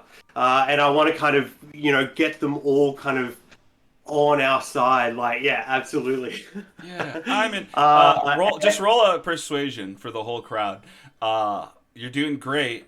They all start advantage because I've been helping them. Yeah, sure, with advantage, do it. +3 to persuasion. You got this. Yeah. You got this. Hell yeah. Okay, so people 19, baby. A voice 19. In the back of the crowd just yells out, "I'm an Omen Seeker!" And then someone else yells out, "I'm an Omen Seeker!" And then someone else is like, "I'm Spartacus!" But then the other people start yelling out, I'm an Omen Seeker too. Yeah! And then one guy's just like, so you're saying, don't believe in the gods, believe in ourselves! That's right. Believe in everyone here who are Omen Seekers. And we will fight and win against Oral and her power by joining all of our power together. Yeah! Isn't?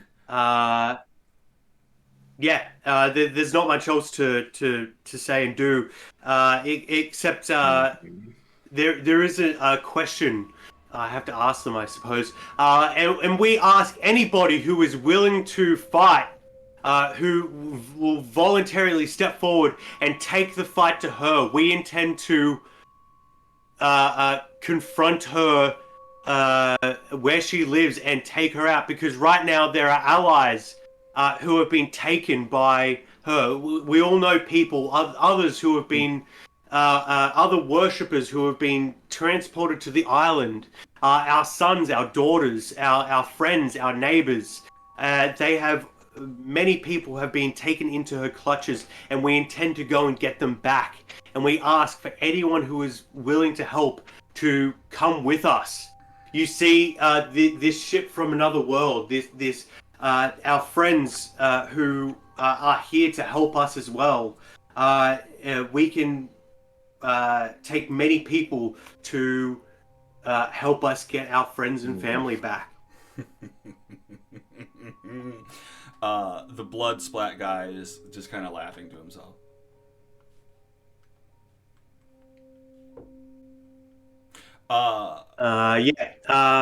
That's pretty much it. Do we need to do anything else while we have the crowd? Now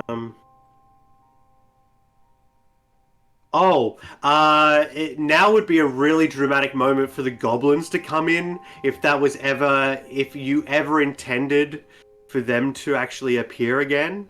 Now might be a good time. Well, speaking of that, there's a number of guards or townspeople that start running in from the outside edges of the town into this little meeting area, and they start yelling like, "I thought you guys said that the battle was off! She sent monsters!" Fear not, citizen. The Omen Seekers are here to help. Oh god, it wasn't supposed to happen till tomorrow! Guys, everybody, run! They're gonna destroy us! What kind of creatures were they? They're huge! They're frost giants! The frost giants. We just told... So these are people who didn't hear the story, right? I guess because you would have explained the frost giants that are coming. Yeah, because that guy would have been at the gate. Okay, yeah, so it makes sense. Yeah. Okay. So there's like mixed feelings in town, like everybody cheers, and this guy would look so confused. He's like, frost giants, and the whole crowd goes, yeah! Yeah. Like, what? Am I missing something? The frost giants are our allies. We've been waiting for them. Oh, Any shit. sign of the goblins? No sign of the goblins. You have Rough goblins? one. Oh my god, I really missed a lot. Who else is coming here? You have a dragon coming here? I'm just... The barbarian tribes of the many arrows. No, they got abducted. Yes, but they are our allies now. We're going to save them. They're Spartacus too? They're Spartacus too. Oh, yeah. I definitely didn't yell that. I definitely like sighed that like they were abducted. Yeah. Oh, I also want to talk about how, I want to emphasize that Nerth, was a part of the Zentarum. I'm blowing up his spot right now. Like, I'm making sure everybody in town knows that Nerth is in the Zentarum. And I want to also boost up Devessa Shane. I want to talk about for a few minutes about how good her leadership has been and how she has provided us with resources and trust to be able to do the good that we've been able to do, to give her a bit of a boost in popularity. Okay. All right. So maybe one day she'll be the speaker of speakers. Actually, that's a great idea. No, I go forth and I say, in fact, we need strong and fast leadership. What the fuck am I thinking of? I'm not thinking very fast right now. But we need strong and decisive leadership, and we need one person's voice to be the final voice in any discussion. I say that Devessa Shane deserves to become the speaker of 10 towns as a whole. There aren't many towns left, and all the rest of you are here in this town right now. All of 10 Towns is here right now. So I say that you deserve a leader who can speak for you and who has always had your best interests in their heart and in their voice. And that is Devessa Shane. Because we need someone to handle the people, so she would be a really good general for that. Well, it's true. I mean, I've been essentially filling that position ever since we became 5 towns. I mean, a number of you lost your towns, and a few of you have just come here for the fight and whatnot. Look, we'll hold a formal vote maybe in the next week or so. How does the crowd seem to feel about that? Can I do an insight check on the crowd to see if they're interested in that happening? It's unsure. It's unclear. They seem go either way. Some just kind of quiet talk, some discussion amongst themselves in the crowd. There's no like obvious cheers, but they seem up for it, I guess. They could be convinced. Cool. Anyway, I just thought of that on the fly. Thought that'd be interesting. Hell yeah. That's really all I've got. All right. And I'll say, I'll make sure to specifically say that after we come back from the fight with Oral, that's when we'll unroot the Zentarum. Like, I want to say that we're going after the battle with Oral, but I'm actually going to go before the battle with Oral. Don't tell Maxwell Dinar. I don't say that out loud. Mm-hmm. Okay. And I'll say you'll see us around town before, the day we leave, whatever day we decide that will be. And you'll see us around town getting prepared for that, and then we'll leave for this final battle. So whoever is prepared to stand with us, meet us at that time.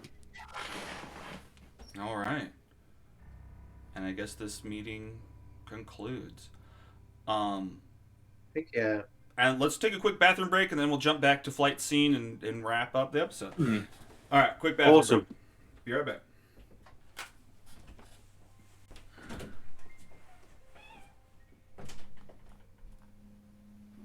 Is there anything I needed to do? I don't think so. That was so much. Guy self-example. Xenophon. Oh, I didn't reveal myself as Scoops to the town. Oh, well.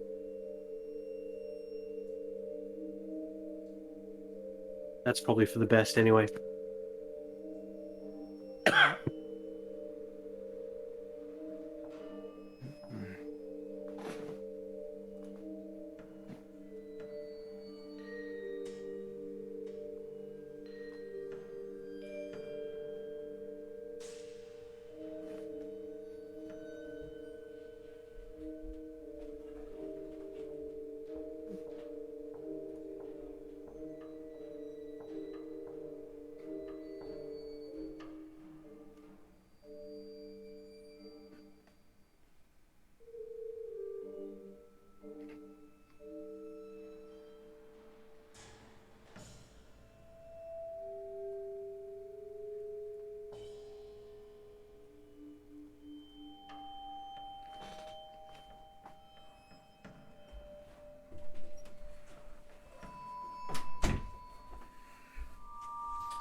All right, I am back.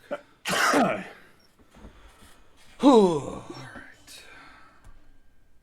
I think that went really well. Yeah. Says Ando and Scoops in both reality and fiction. Mm-hmm. I think as well. And I would have liked to have said something about, like, don't judge the people who were worshipping Oral. They were victims as well. So, like, treat them with respect and compassion as you take them back into your bars and drinking halls. Perfect.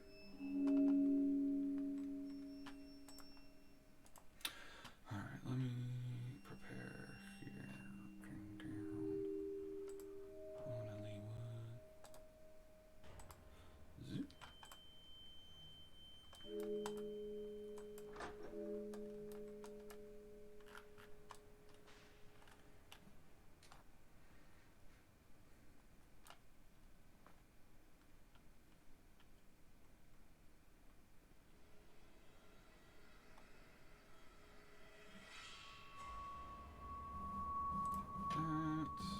That sounds a little creepy for the conversation that Flight plans to have. Yeah, I gotta switch that music. It was kind of probably creepier than was needed for a town meeting either, but. Well, I mean, if Flight was there, he'd actually still be kind of upset. Sure. The Flight that was there, though, had a big smile on his face and was like thumbs upping everybody, acting really out of character. Just so you know, if Flight finds out that you did that, he's going to be very, very upset. Uh-oh. Don't let him know. I've got a +7 to deception. Yeah. Oh, it's not going to be you that he hears it from. He's probably going to be hearing it from other people. Everybody was there. It'll be Lazarus. Good job. Alright,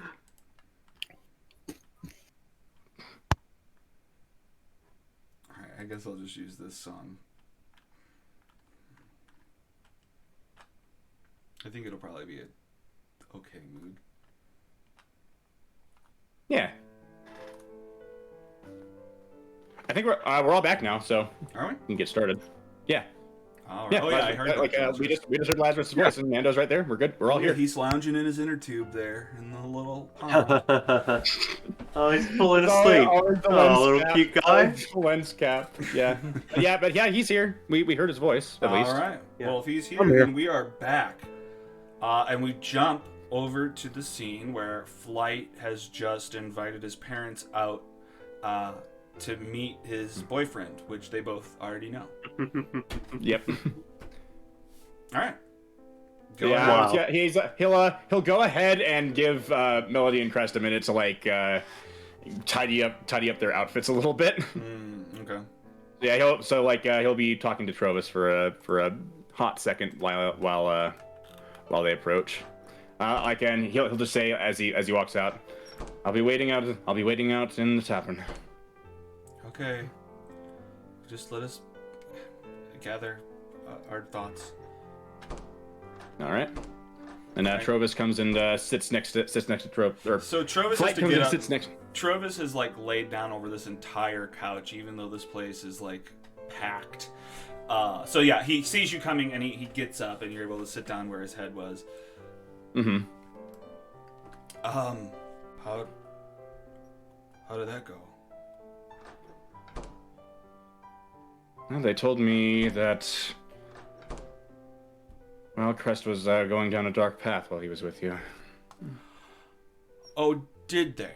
No, I don't need to be offended. I've changed. Alcohol You doesn't have. have to be everything. No, it Unless doesn't everything seem else to. sucks. Hey. Everything else doesn't have to suck. No, you're right. And besides, It doesn't. He looks at you in the eye.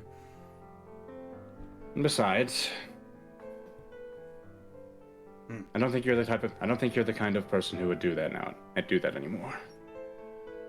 And so, what I want you to do is to show them that.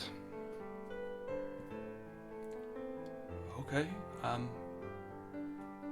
mean, I've been off the bottle since you came and you got me out of the bar last week.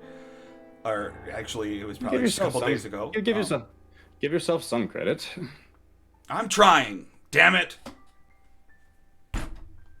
I You won't off let the that wagon for happen to longer than you. that before. Look, I know that I had a bad effect on Crest, and that was part of what tore us apart. But I won't let that happen to you. I care about you. And I care about you too. Thank you. So let's show them that. Okay. And then I imagine that maybe like a minute or so later, they come out. Yeah. Yeah, they've put on their Sunday's best, which I mean I don't know how many clothes they really. I mean, have, they only but have. might been- I mean, they both only have like a very limited amount of clothing. Yeah, that that's what I figured. So it's use. like it's an Because obvious attempt to the wear the three of best us- clothes they have. They're just not the best clothes that there are. Yeah, because Flight, Crest, and Melody are all technically vagrants. Of course.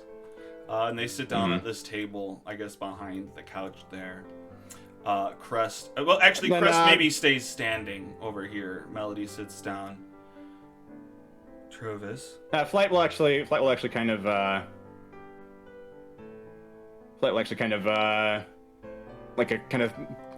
throw himself over the back of the couch, like he's kind of sitting on the back of it. Very bad, very poor for the furniture itself, but he's a lightweight. It's not going to be a big deal.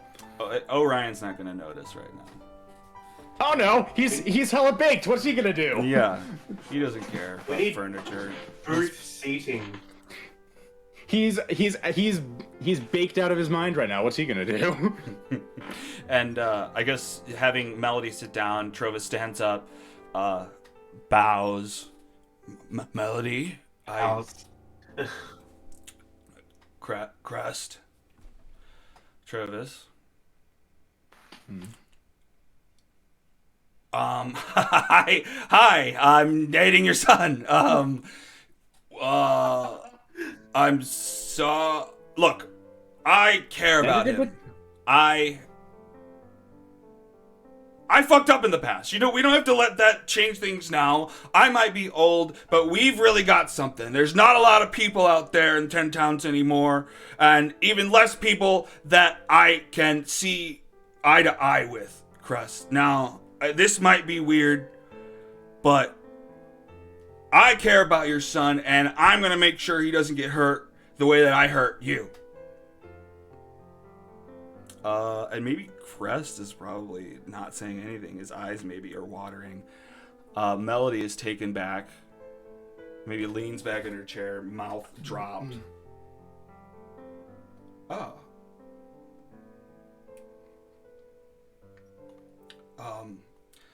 Can I assist him on a persuasion check? Sure. I'll give him a... Do you want to roll one and be part of it, or I'll just do advantage for him?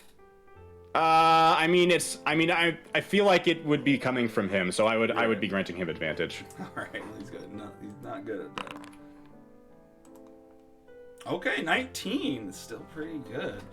A tear falls from Crest's eye. He wipes it into his fur, trying to, like, disguise it like no one saw it.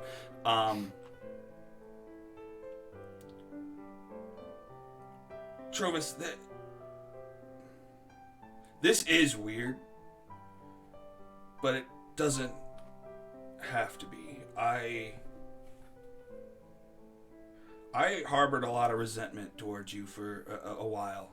While I was locked away, you didn't do anything to get me out. You just let me sit there. You knew that I was innocent. He tried. He went to Duvessa with Nerith. He went to bat for you, but 2 against 1. And what were they going to do? And what was the 10 towns famous drunk going to do to convince them? Yeah. Oh, Crest, I tried. I just Nerith had his fingers in too far. He has way too much control. I mean, that's changed. With the help of your son, we've really helped change the weight on the distribution of who's in... I'm sorry, I'm stumbling over my words. Flight has really helped things out, and I think we're on to something here. And that's separate from what we have going on, but I'd love your blessing if you could grant it. I will have to think on it. No. So much shit's going on. Me and Bryn, and we just had to work it out. I think it's a time of acceptance. Crest walks over and hugs Trovis. And Travis hugs him back. Aww. Now, Flight kind of pushes himself off the back of the couch next to Melody, and he'll give he'll wrap one arm and one arm around her back and kind of start leaning on her and kind of rubbing her shoulder. It'd be like it's like the Christian side hug, only with a mom. Yeah. Well, that's a very heartfelt scene. Do we wrap it up there? Are you heading back? What else happens here? Flight, now to get to something that's the thing that's really been weighing on me, because, believe it or not, this wasn't it. What? If this wasn't, what else could you be? Well, just out with it, Flight. What's going on? You've got too much on your plate. You should quit those Omen Seekers. At this point, I think that Dire music actually might be a little bit more appropriate. Oh no. Okay. I forget, what was it called? What was playing? I don't know. Oh, it was Town Meeting. That was what was Dire. Yeah. All right. I am very worried about where the Omen Seekers are going with this. What do you mean? What are they doing? That's your group, Flight. You gotta stand behind them. What could they be doing wrong?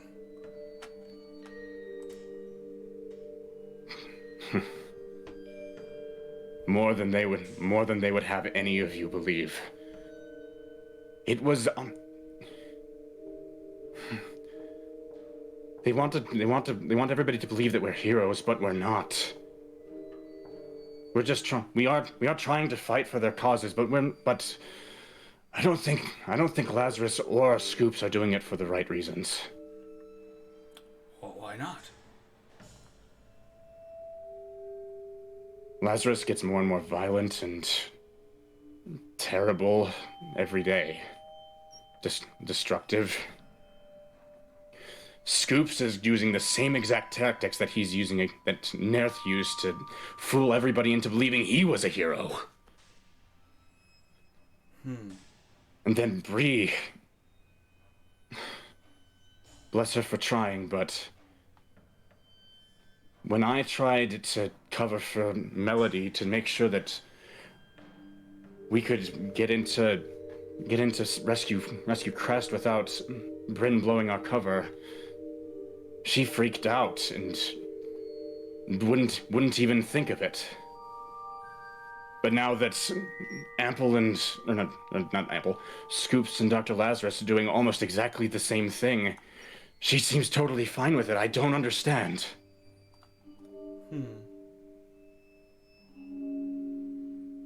Well, are they not open to be reasoned with, or why? Why do you think it's so wrong to do it this way? I've been trying to approach this right. Maybe this is my fault too, but it just seems like I'm backed into a corner and steamrolled every time I try to get a word out. I'm actually terrified about the road that they're going to be leading 10 towns down. I don't know. Maybe they can be trusted. Maybe they can't. But these methods are. I just can't accept them.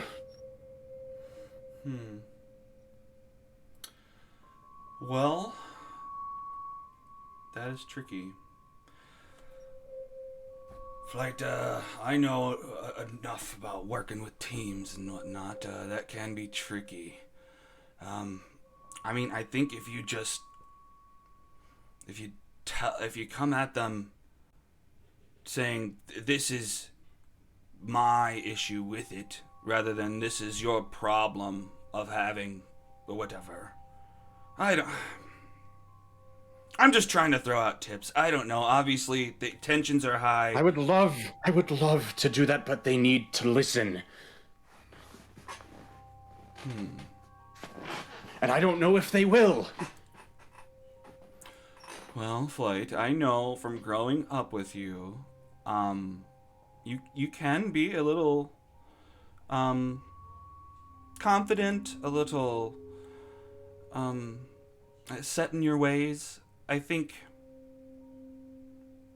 if you show some room for something different than what you've come up with, I think present the issue that you could all agree on and maybe come to a solution together. Oh shoot, I don't want you and your friends to fall apart. I would love to do that more than anything, but again, well, I know that you know. I'm just worried. I know that you know what's best for you. You've just got to trust that they know what's best for them. I'm sorry, honey. I'm sorry your friends. At this point, it's not just. It's not just what's best about. It's not just about what's best for me at this point. 10 towns is at stake.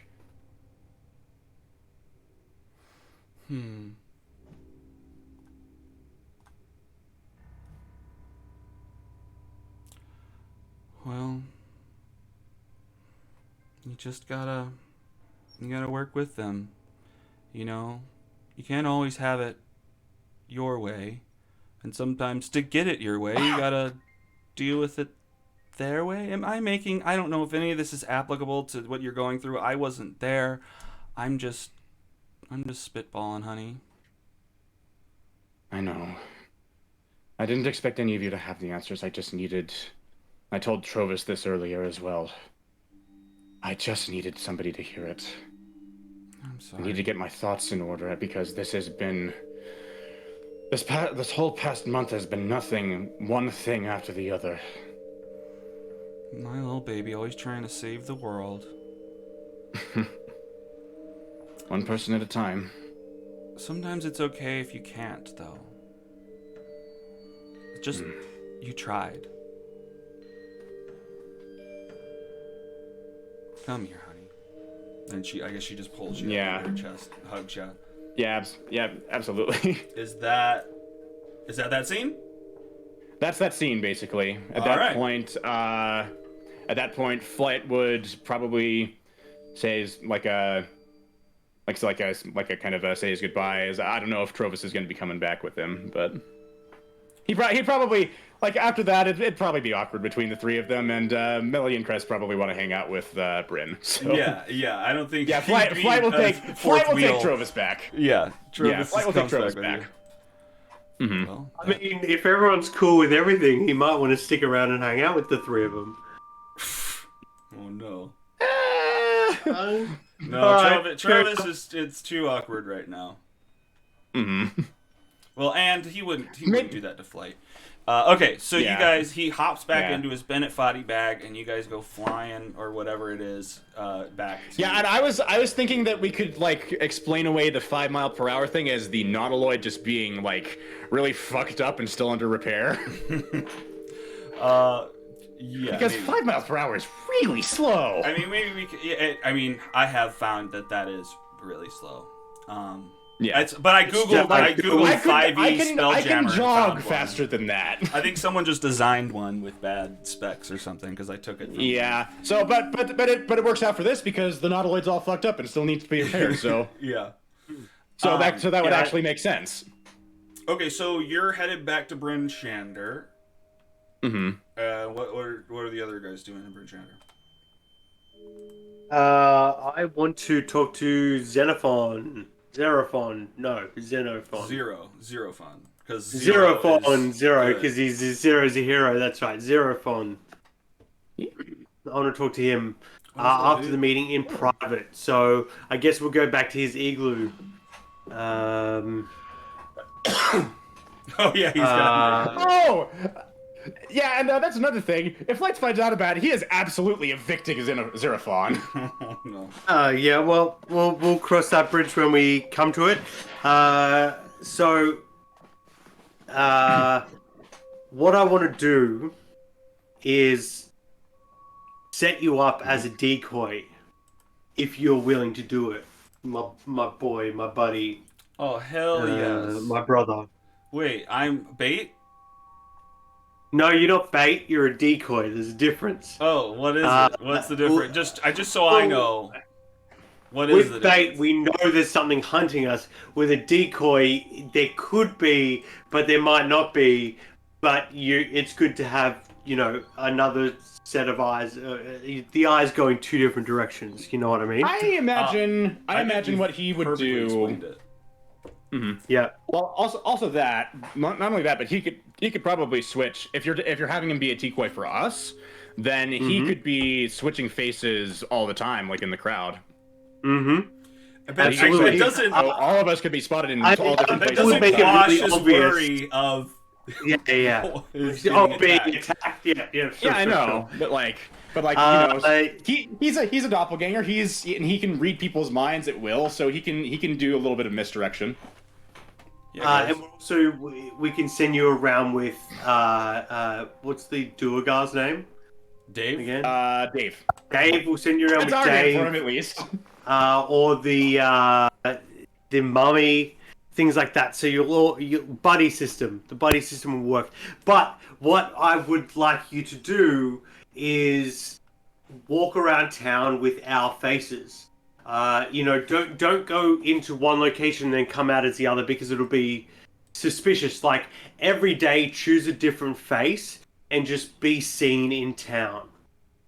Or maybe every couple hours come back to the house and switch character. Or, somewhere that it would make sense that those two people are.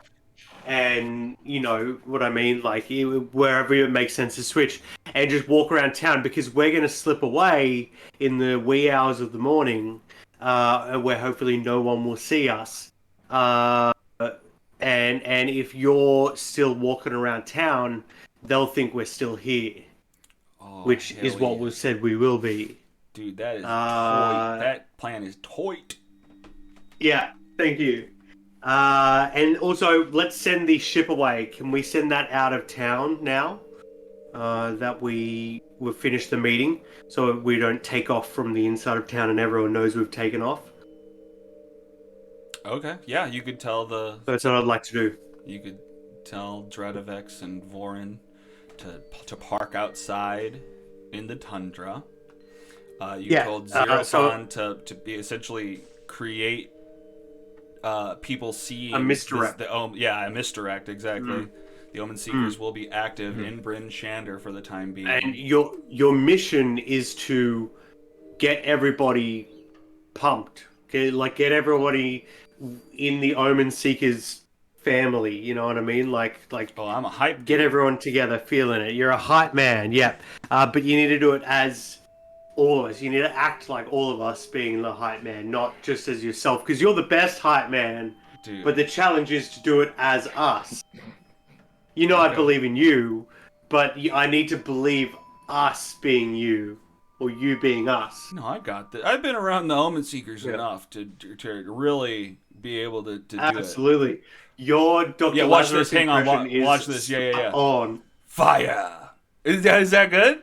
Oh my god, that was perfect. Oh I my couldn't god. tell you apart. Wild. Dude, that's my favorite. Hey, He probably wouldn't be able to do flight because the vibe that he gets from flight while flight is around him is just, I want to kill you so badly right now. Yeah. Well, He he does can. that I mean, to he can probably do that everyone. perfectly. Watch this. This is flight. Says, I'm gonna kill you so bad right now. whoa! It was wild! Whoa! Oh, man, you grew your hair so much Oh, faster come than I on. ever did. No, it's fine. It's whatever. I had a lot of time strapped to that It's like gurney it in that thinks you're ancient playing city out. to Yeah, I bet. practice. I bet. So just save that for when we've left. Like, but you can be me all you want while we're around, but be flight after we've gone. Just in case. Just be. Oh no. I mean, not that Flight has technically told you that he doesn't like that, but you're like going to tell him, do it again. Just keep be doing it. respectful. Just be respectful. Always be respectful. Oh, of course, all the time. All right. Well, I'm sweet. really part of the team now. Shoot, I'm like critical. I'm Of mission course, you've been a critical. part of the team for 10 days. Easy. Thanks, guys. You're the heart of this team I now. won't let you guys down. Of course you won't. Oh yeah, shit. So actually, all the fucking frost giants start They come in. They're looking for you guys. What was it them? They Bree would have find you absolutely guys. done something. They've come here. They're just like, we're a day early, but we're here. We're here for you, Omen Seekers, and we got this. And someone pulls out a giant dragon's head from a bag that they've got. They plop it down. I mean, I don't know if they're at Dr. Lazarus' house, but they plop down Arvia Churis' head. Didn't you chop her head off? Yeah. I feel like you guys sounds did when right. you were playing That sounds as right. them. Yeah. So they plop that down, and then they dump out the bag upside down, and they've excavated all of that treasure from the ship. Dump out all this gold and silver all on the table. Heck yeah! Power up, power up! So wait, they're outside of Lazarus's house when they do this? I'm not clear. Yeah, I guess they probably can't fit inside of Dr. Lazarus's house, so they probably do just do it right outside. Just plop this humongous pile of gold right at Dr. Lazarus's doorstep. Yeah. Does this help? What doorstep? No more doorstep. It could probably fit through the hole, actually. Yeah, that's true. Yeah, exactly. Wow. So generous. Oh shit. Huh? Well, Doc, I think you're the only one there. it feels sucky to retroactively. When I was thinking of the idea of blowing up your house, I contemplated the idea that it would be insulated because the Chwingas filled the walls with ice and shit. So maybe the house didn't explode. I don't know, whatever. It doesn't matter. But what if the Chwingas are already rebuilding it? Okay, the Chwingas are rebuilding the broken walls with ice walls. And they're somewhat clear, and there's like little hamster tubes for them to be crawling through in the wall. I love that. Mm-hmm. Okay. It's like a old Game Boy Color with the you see through case. Yeah. Grom bends down and peeks in the window and is just like, "Where's Bree? Where's Bree? I forgot what my voice is." She would have graded them and stuff. Why don't we let her decide next week what she does? Oh, that's a good idea. guys? That should be an opening scene for her. She can deal with them. Yeah. Okay. Mm-hmm. I like that. But what did we get? How much did we get? Do you have a definitive amount? I can figure it out for you. All right, let's jump to it. Where is it at? Oh, and now that these giants are here, that really disincentivizes people from trying to lay traps there. That's true. Although that's bullshit. So yeah, that's probably.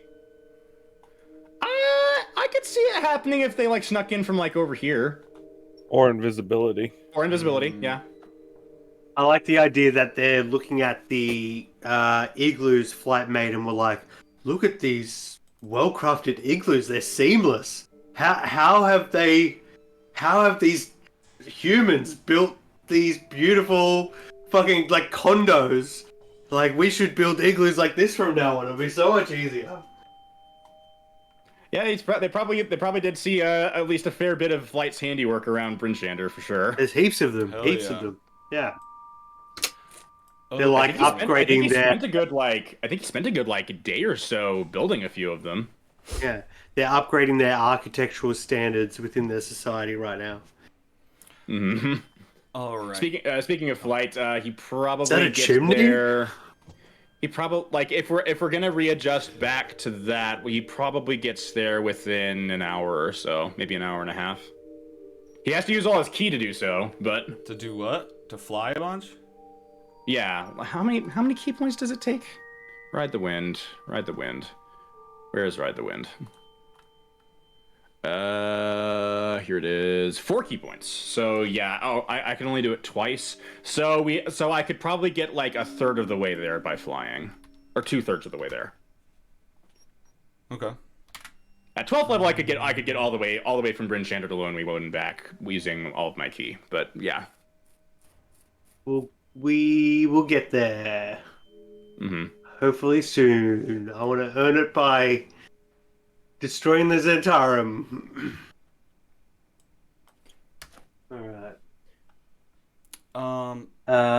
Okay. Well, there's just a lot of value here, and I want to convert some of these items into money and whatnot, but Well, just tell us next week. Oh yeah, you can do the calculations next time. Yeah, We're not going I'll to be spending calculate any of next this week. right now. Essentially, Absolutely. to address it is we had the issue with no one has enough money to do any of the cool spell stuff. And I'm not trying to just give it to you, but I realized that Sure. the import Makes feature sense. was overriding the money that you had already gotten in previous stuff. So I don't think we've been no. accurate on money anyway. So Okay. Also, there aren't too many chances in Icewind Dale campaign anyway to get money. That's It's true. very scarce in this setting, and that ship is supposed to be a part of the campaign, right? yeah. Yeah, so it would be one of the only ways to get wealth within the setting, and so it makes sense that we did that mission, so, the party should be rewarded with it. Yeah, I mean, you did it's it very generous, as- and thank you. I mean, the Giants As did it, are the but yeah. characters, and it But makes yeah. sense. They're our allies. They would want to Well, help and... I'd imagine that the Giants probably kept a good portion of that wealth to themselves. Could be. Probably. And we get the rest. I also thought about the idea of, Scoops was reading Iralath, this is Spellbook, and there was, in one of the first chapters, it talks about, the exchange of energy or, or mana or magic or whatever. And it's some spellcasters have to use, valuable items and sacrifice them to be able to connect to their power source, their patron, and it's goes on to say the closer you are to the power source, the less it costs. So because I'm 30 feet away from my patron all the time, it costs less money to get that power to siphon that energy. But that was just a daydream I had this morning. That makes sense. I get that. Anyway, now we have a bunch of riches. So yeah, for at least the next kind of big battle with the boss, I have enough money to do the spells. I would be willing to sacrifice spell slots if he tries to try to make his spells work that he doesn't, to draw power from me. That would be going beyond what I imagined.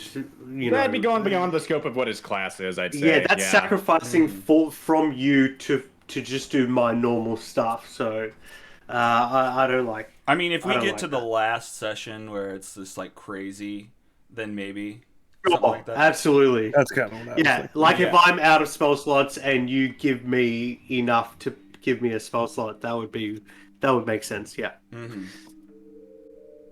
And hopefully vice versa, if I could do that as well, because I've got 3 5th level spell slots, right? So if I could give you 5 spell slot levels worth of worth of energy, He'd That have to would change take the your game. soul, yeah, he already has it. kinda. I feel like you're he's got a rope around you.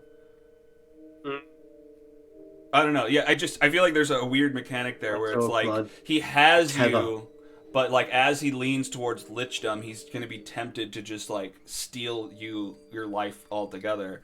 He has. Mm. He's He what? dead. He's dead. Oh, he is. I guess he Yeah, is dead. yeah. So I guess you don't I'm want. dead. But he's got a Only soul. being held. I already. Sure, tapped. I definitely do. Already- But that soul is trapped in a blood diamond, Yeah. and a blood diamond, so surrounded by he's- blood energy. So he's got his own soul, but it's the same way that a vampire has its own soul. Also, Yeah, if you don't that think I'm makes making sense. him my phylactery, Oh wow! Heck yeah! Oh wait, his soul, man. his the blood diamond. Iron Man thing is your phylactery. I have to be honest.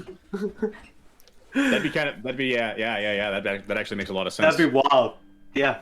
That's He's hell- He's the first soul offered to the phylactery. Yeah. Yeah, you make 7 Horcruxes. Yeah, exactly. And I'm the chosen one who eventually has to kill you. You know what this means? It means I'm the Yeah. chosen one who has to kill Dr. Lazarus in the end. Oh no. Yes. Never. When I finally go mad. Yeah. When you've Because we'll crossed the both be line. immortal until that moment. And I think, at some quiet moment that we have together, whether it's in the present day or in the near future, Scoops confides in you that he doesn't want to be immortal. That he does want it to end one day, but as it stands, as long as you're alive, I'm alive. So, one day that kind of Chekhov's gun will have to go off. And a cool thing about monks is that they can live there. They don't suffer any of the They age really slowly, right? Oh, they don't age slowly. They suffer none of the drawbacks of old age. Oh heck yeah! So they grow older, but they still are at peak physical condition. Oh yeah, they never they can be like 90 fucking years old and they'd still be going strong. That's very cool.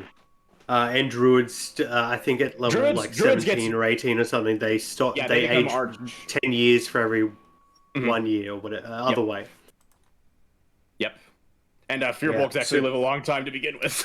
Yeah, so we're all pretty immortal if we don't die. You say, yeah. You say now after having died. 3 of you having already died. Yeah, 3 of us? Practice. Brief died before the game because got reincarnated. Oh, right. So we've got some time left. I mean, I'll wrap it up whenever. But do you guys want to do any additional things? Flight would probably be back by this point. Okay. Yeah. Probably. Would the giants still be hanging out there, or would they have gone? They're probably hanging out there. I mean, I guess it depends on what Bree wants to do. It depends on what Bree does. Let's say they're not hanging out there for now and wait and see what she does. Absolutely. All right. I'll let you in on the plan to take out the Zentarum, but I kind of want to go through what Flight would go through as he walks up towards the door.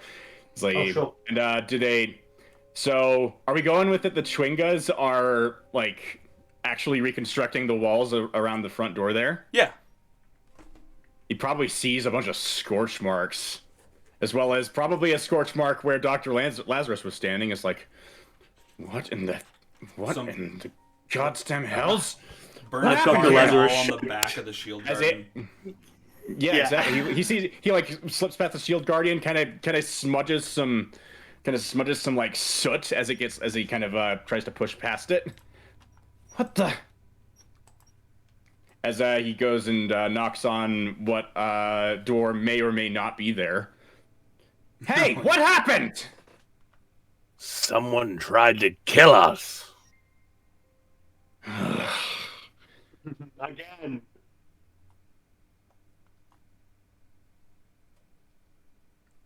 What the hells? I imagine this room is still all scorched to all hell. Oh yeah. Everything's still burnt, but they're just building ice off of the edges of the broken pieces. I'm definitely cleaning. Steven's definitely at this point trying to clean up some of the mess. All right. Would Trovis have gone off to do his own thing, or would he still be hanging out with Flight? He probably has duties at the town hall, actually. Yeah. Especially with the soup line, the soup kitchen. Oh yeah. Yeah. I could really use a drink. I mean, I need help with the soup.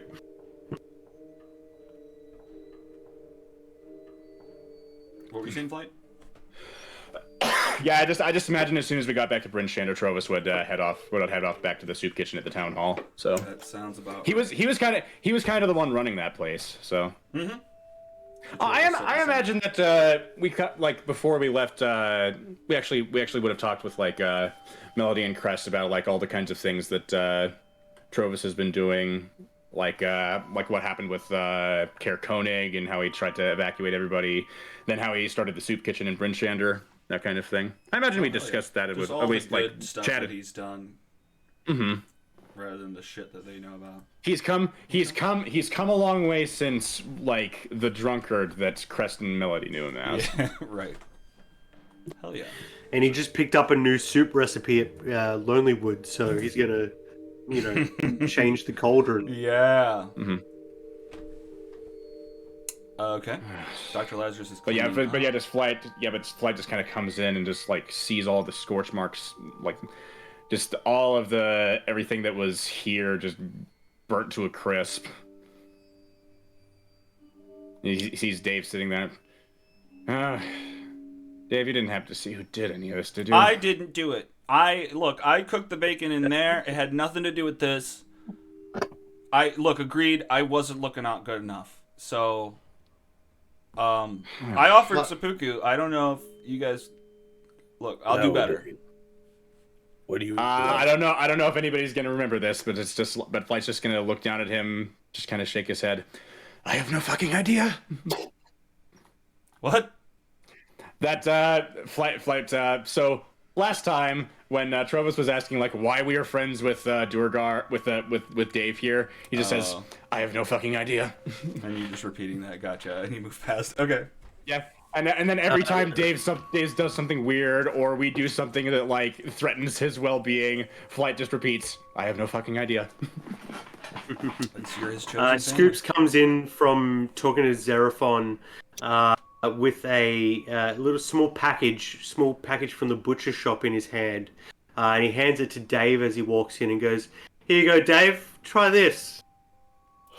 And as he unwraps it, he finds prosciutto, and I'm like, it's like bacon that you don't need to cook. You can just eat it. What? Instant bacon? It's called prosciutto. What? No, this doesn't seem right. This is just ham. Try it. Are you kidding? This is just try it. Canadian bacon. Get this. No, that's... Dave, try it. You'll like it. Oh, God. Yeah, that's damn it, I like maple this. syrup. God damn it, you guys. I just got addicted to bacon, and now you give me another vice? Jeez. Looks over at Flight. What do you want? Well, I was passing by. Prosciutto or bacon? I saw all the scorch marks and that the front of your house got blown to shit. Arcane glyph. Appreciate the concern. Are you all right? Was anybody else hurt? Me and the Shield Guardian took the brunt of it. I survived. Barely, by the looks of it. Hell of a blast. I think it was meant for all of us. Right. I'm glad you're here now, though, Flight. Not only because you missed the trap set for us, but also because we need your help. We're going after Maxwell Dinar tonight. Flight just kind of looks over at you. When? Tonight. In the early hours of the morning, if we can strike the stronghold den and creep in through a crack, try to get to Maxwell Dinar without too much of a fuss. I need him alive. You can do whatever you want to do to him after I'm finished, but for now, this is an extraction mission, not a siege. I can live with that. I'm going to need all of your help. Count me in. I can't do this alone. Heck yeah. So we start planning. I imagine that would be, if there's nothing else. Yeah, you probably start planning. At least before we would go anywhere, Flight would definitely need to take a short rest to get his key back because he had to fly both ways. Oh, for sure. Yeah, you guys probably hang out for a little bit. I mean, you're going over plans. Dr. Lazarus and you are probably explaining the paths that you took through the building, so you know at least those ways. Yeah, we can draw a bit of a blueprint. The doc can also change his device back to cure wounds as well, and I can study more magic and figure my shit out. Yeah. Oh, and at some point, I would say to everyone, let's take a rest at like 2 p.m. So then we'll wake up at like 10 p.m. and kind of start the day at like 10 p.m. Does that make sense? So we can like fly there, before 3 or 4 a.m. and sneak in then. You're just going to take a short rest, right? Well, honestly, if we I think we need a long rest. Are we leaving town? We're leaving town at 4 a.m. No, we need to leave at depending on how far away the. I want to start the mission at 4 a.m. Okay, so yeah, we're gonna need to take that distance into account because the Duergar Fortress is actually like almost at the same place we had to fly back from when we got teleported out, from what I saw on the map. Right. So it's a good distance away. So we might have to leave sooner rather than later. We might have to plan while we're traveling. And I will say that you're still within the 24 hours of your last long rest. Yeah, right. So we can only benefit. Left. Yep.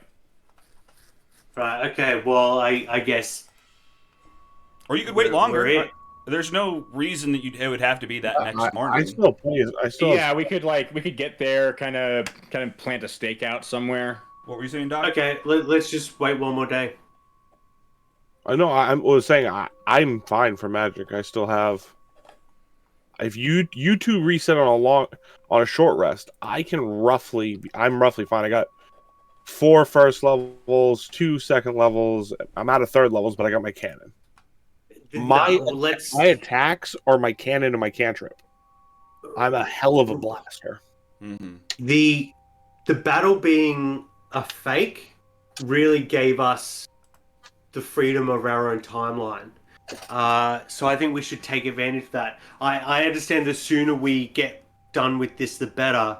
But the more careful we are, the better. Because if we die getting Maxwell Dinar out, no one will be able to stand against Oral.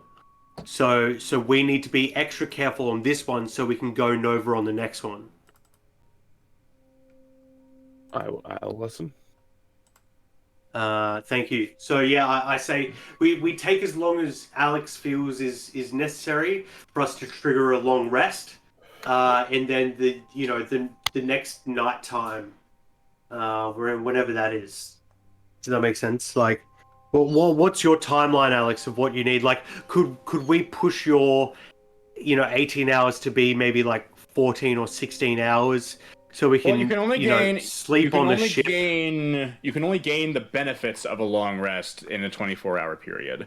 So what we could do is get up to that point, and then start resting at the point where we would end the long rest outside of that 24-hour period. Yeah, is there a way though to end the rest at like 4 a.m.? Yeah, I guess the idea would be is you'd probably just sleep on the ship and tell them when to leave. And then you could just be woken up once you arrive at your destination. Well, yeah. It's even like, resting doesn't necessarily mean sleeping. It's just no activity. So even if we are staying up all night kind of thing, but we're all kind of meditating or I'm reading my spell book or tinkering or whatever. So it's... much of a muchness, whatever the flavor is there a way that we could have a long rest that ends at 4 a.m. so when we get there it's like go time? Like, how much time would you need to pass for that to happen? Because you kind of finished your long rest early in the day, right? Yeah, I did. So mine would be like 6 hours away. So for the rest of them it would be like a couple hours difference. For me, it would be half a day's difference. Oh, so you're not on the same resting time as them? But I can do a short rest because I get my spells back on a short rest, so I'm good with that. I haven't lost any hit points or hit dice, so I'm good to go. We would just need to make sure that we would want to stave off exhaustion. Yeah. At what point triggers exhaustion? It's like being up for 24 hours, right? Yeah, being up for 24 hours, not taking a long rest within that point. So I have until about 7 a.m. tomorrow morning until I start being exhausted. So we have a good 5-hour window between you guys being able to rest and me needing to rest. Can we use today to fix that for you? If you just go to bed when the rest of us go to bed, you technically will. Yeah, so wake up. but like instead of leaving tomorrow, we leave the day after tomorrow.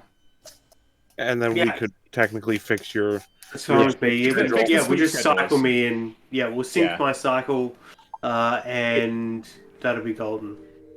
Yeah, make things a little simpler. So we spend a day to plan, and in fact, what I would ask is I would tell you guys about my plan to set a decoy of Xerophon, and I would ask that as we spend the next day preparing, we kind of act like him. Like let's try to be seen one person at a time for the next 24 hours. Does that make sense? If you suggest that to Flight, he's going to say, not me. Okay. Oh no, never. No I would. problem. Well, I guess he doesn't know you don't like it. Not you? I do a great you though.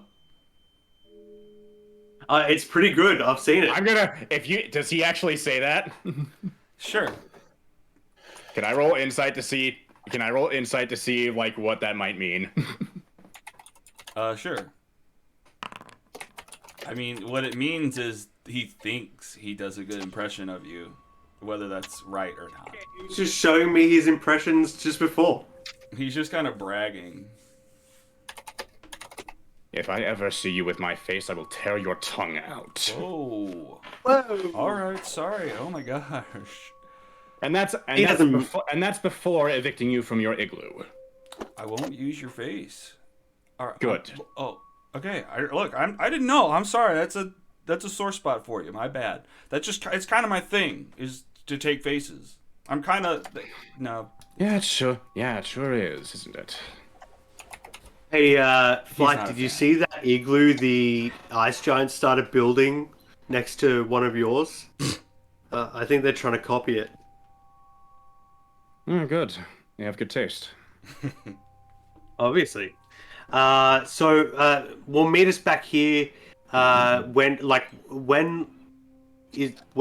would be the darkest time of night? Like it would probably be like 10 p.m. to Well, okay. So 6 a.m. what's crazy about this is the battle was going to happen on the new moon, which means no light from the moon. So that nighttime would be the darkest possible, and that's in 2 days. Perfect. Let's statue him on the new moon, baby. Perfectamundo. Perfectamundo. Perfectamundo. Wonderful. Nice. I love that. So, yeah. Well, I'm happy to do whatever. I feel bad because we started late, and then it feels like it's a wrapping up point, but it's still somewhat we got early. we got a lot in there. We did. Yeah, absolutely. I mean, like we're gonna have to make sure Bree gets her 2 cents in on The some time. various Yeah. on the time as See, well if as we- with like the giants and stuff. Yeah. Right. If we say we're about to leave, it's like 10 p.m. The night before the operation. So once we get on the ship, we'll start our rest, and it'll be 4 a.m. when we wake up. And also it'll give Bree a chance to kind of figure out what spells she Or wants 8 to prepare. p.m. Yeah, so we can give Bree a chance to do a whole day and a half of interaction however she likes. Mm-hmm. Okay. Cool. Well, all right. I guess that's where we wrap up today. Yep. Where's that button? Good shit, y'all. We really did it. We really did it, you guys. I've been looking forward to like doing scenes with Melody and Crest. Yeah, for sure. I forgot. Like at the beginning of the session, you're like, "Oh, I want to go see my parents," and I was like, "Oh my god!" And I want to bring Trovis. Halfway through the session, I was just like, "Oh my gosh!" There's so much stuff that I need to keep in mind right now. Yeah, that was wild. I'm sorry. I probably should have gotten to you with that a little bit earlier. Well, no, it's not on you. I should have been ready for that earlier. That reveal was fantastic. The three of them. That was so good. I think we had some good scenes. We did. Yeah. Oh, Great. boy. All right, y'all. I gotta get And that some- Kevin McLeod soundtrack. That Kevin, Yeah. can you believe it? Tim McLeod, he comes in handy. He comes in handy. There's a documentary was made about him. Really? Which I was gotta watch interesting. that. Yeah, it's pretty good. He's just like, I just make all this music. And like, there's so many people, like YouTube creators, that are like, yep, I know that song. Oh, yep, that's a McLeod song. And it's like in movies and video games. There's like a Scorsese movie uses a McLeod song. Really? Yeah. Love that. Martin Scorsese music using fucking Kevin McLeod music. If you had told me that in 2003, I'd have called you crazy. It's like a flashback scene where it's like an old-timey sepia-themed shot. And it's just like some old classic ragtime thing. Triangular piano. Yeah. Awesome. Yeah, he has a couple of songs like that. Yeah. Yeah, I love that. Yeah, it was all right, dudes. Take care. Can't wait, y'all. Good night, guys. Next week. Catch you next week. Have a great one. Bye. Bye, stream. I love you. Thanks for tuning in.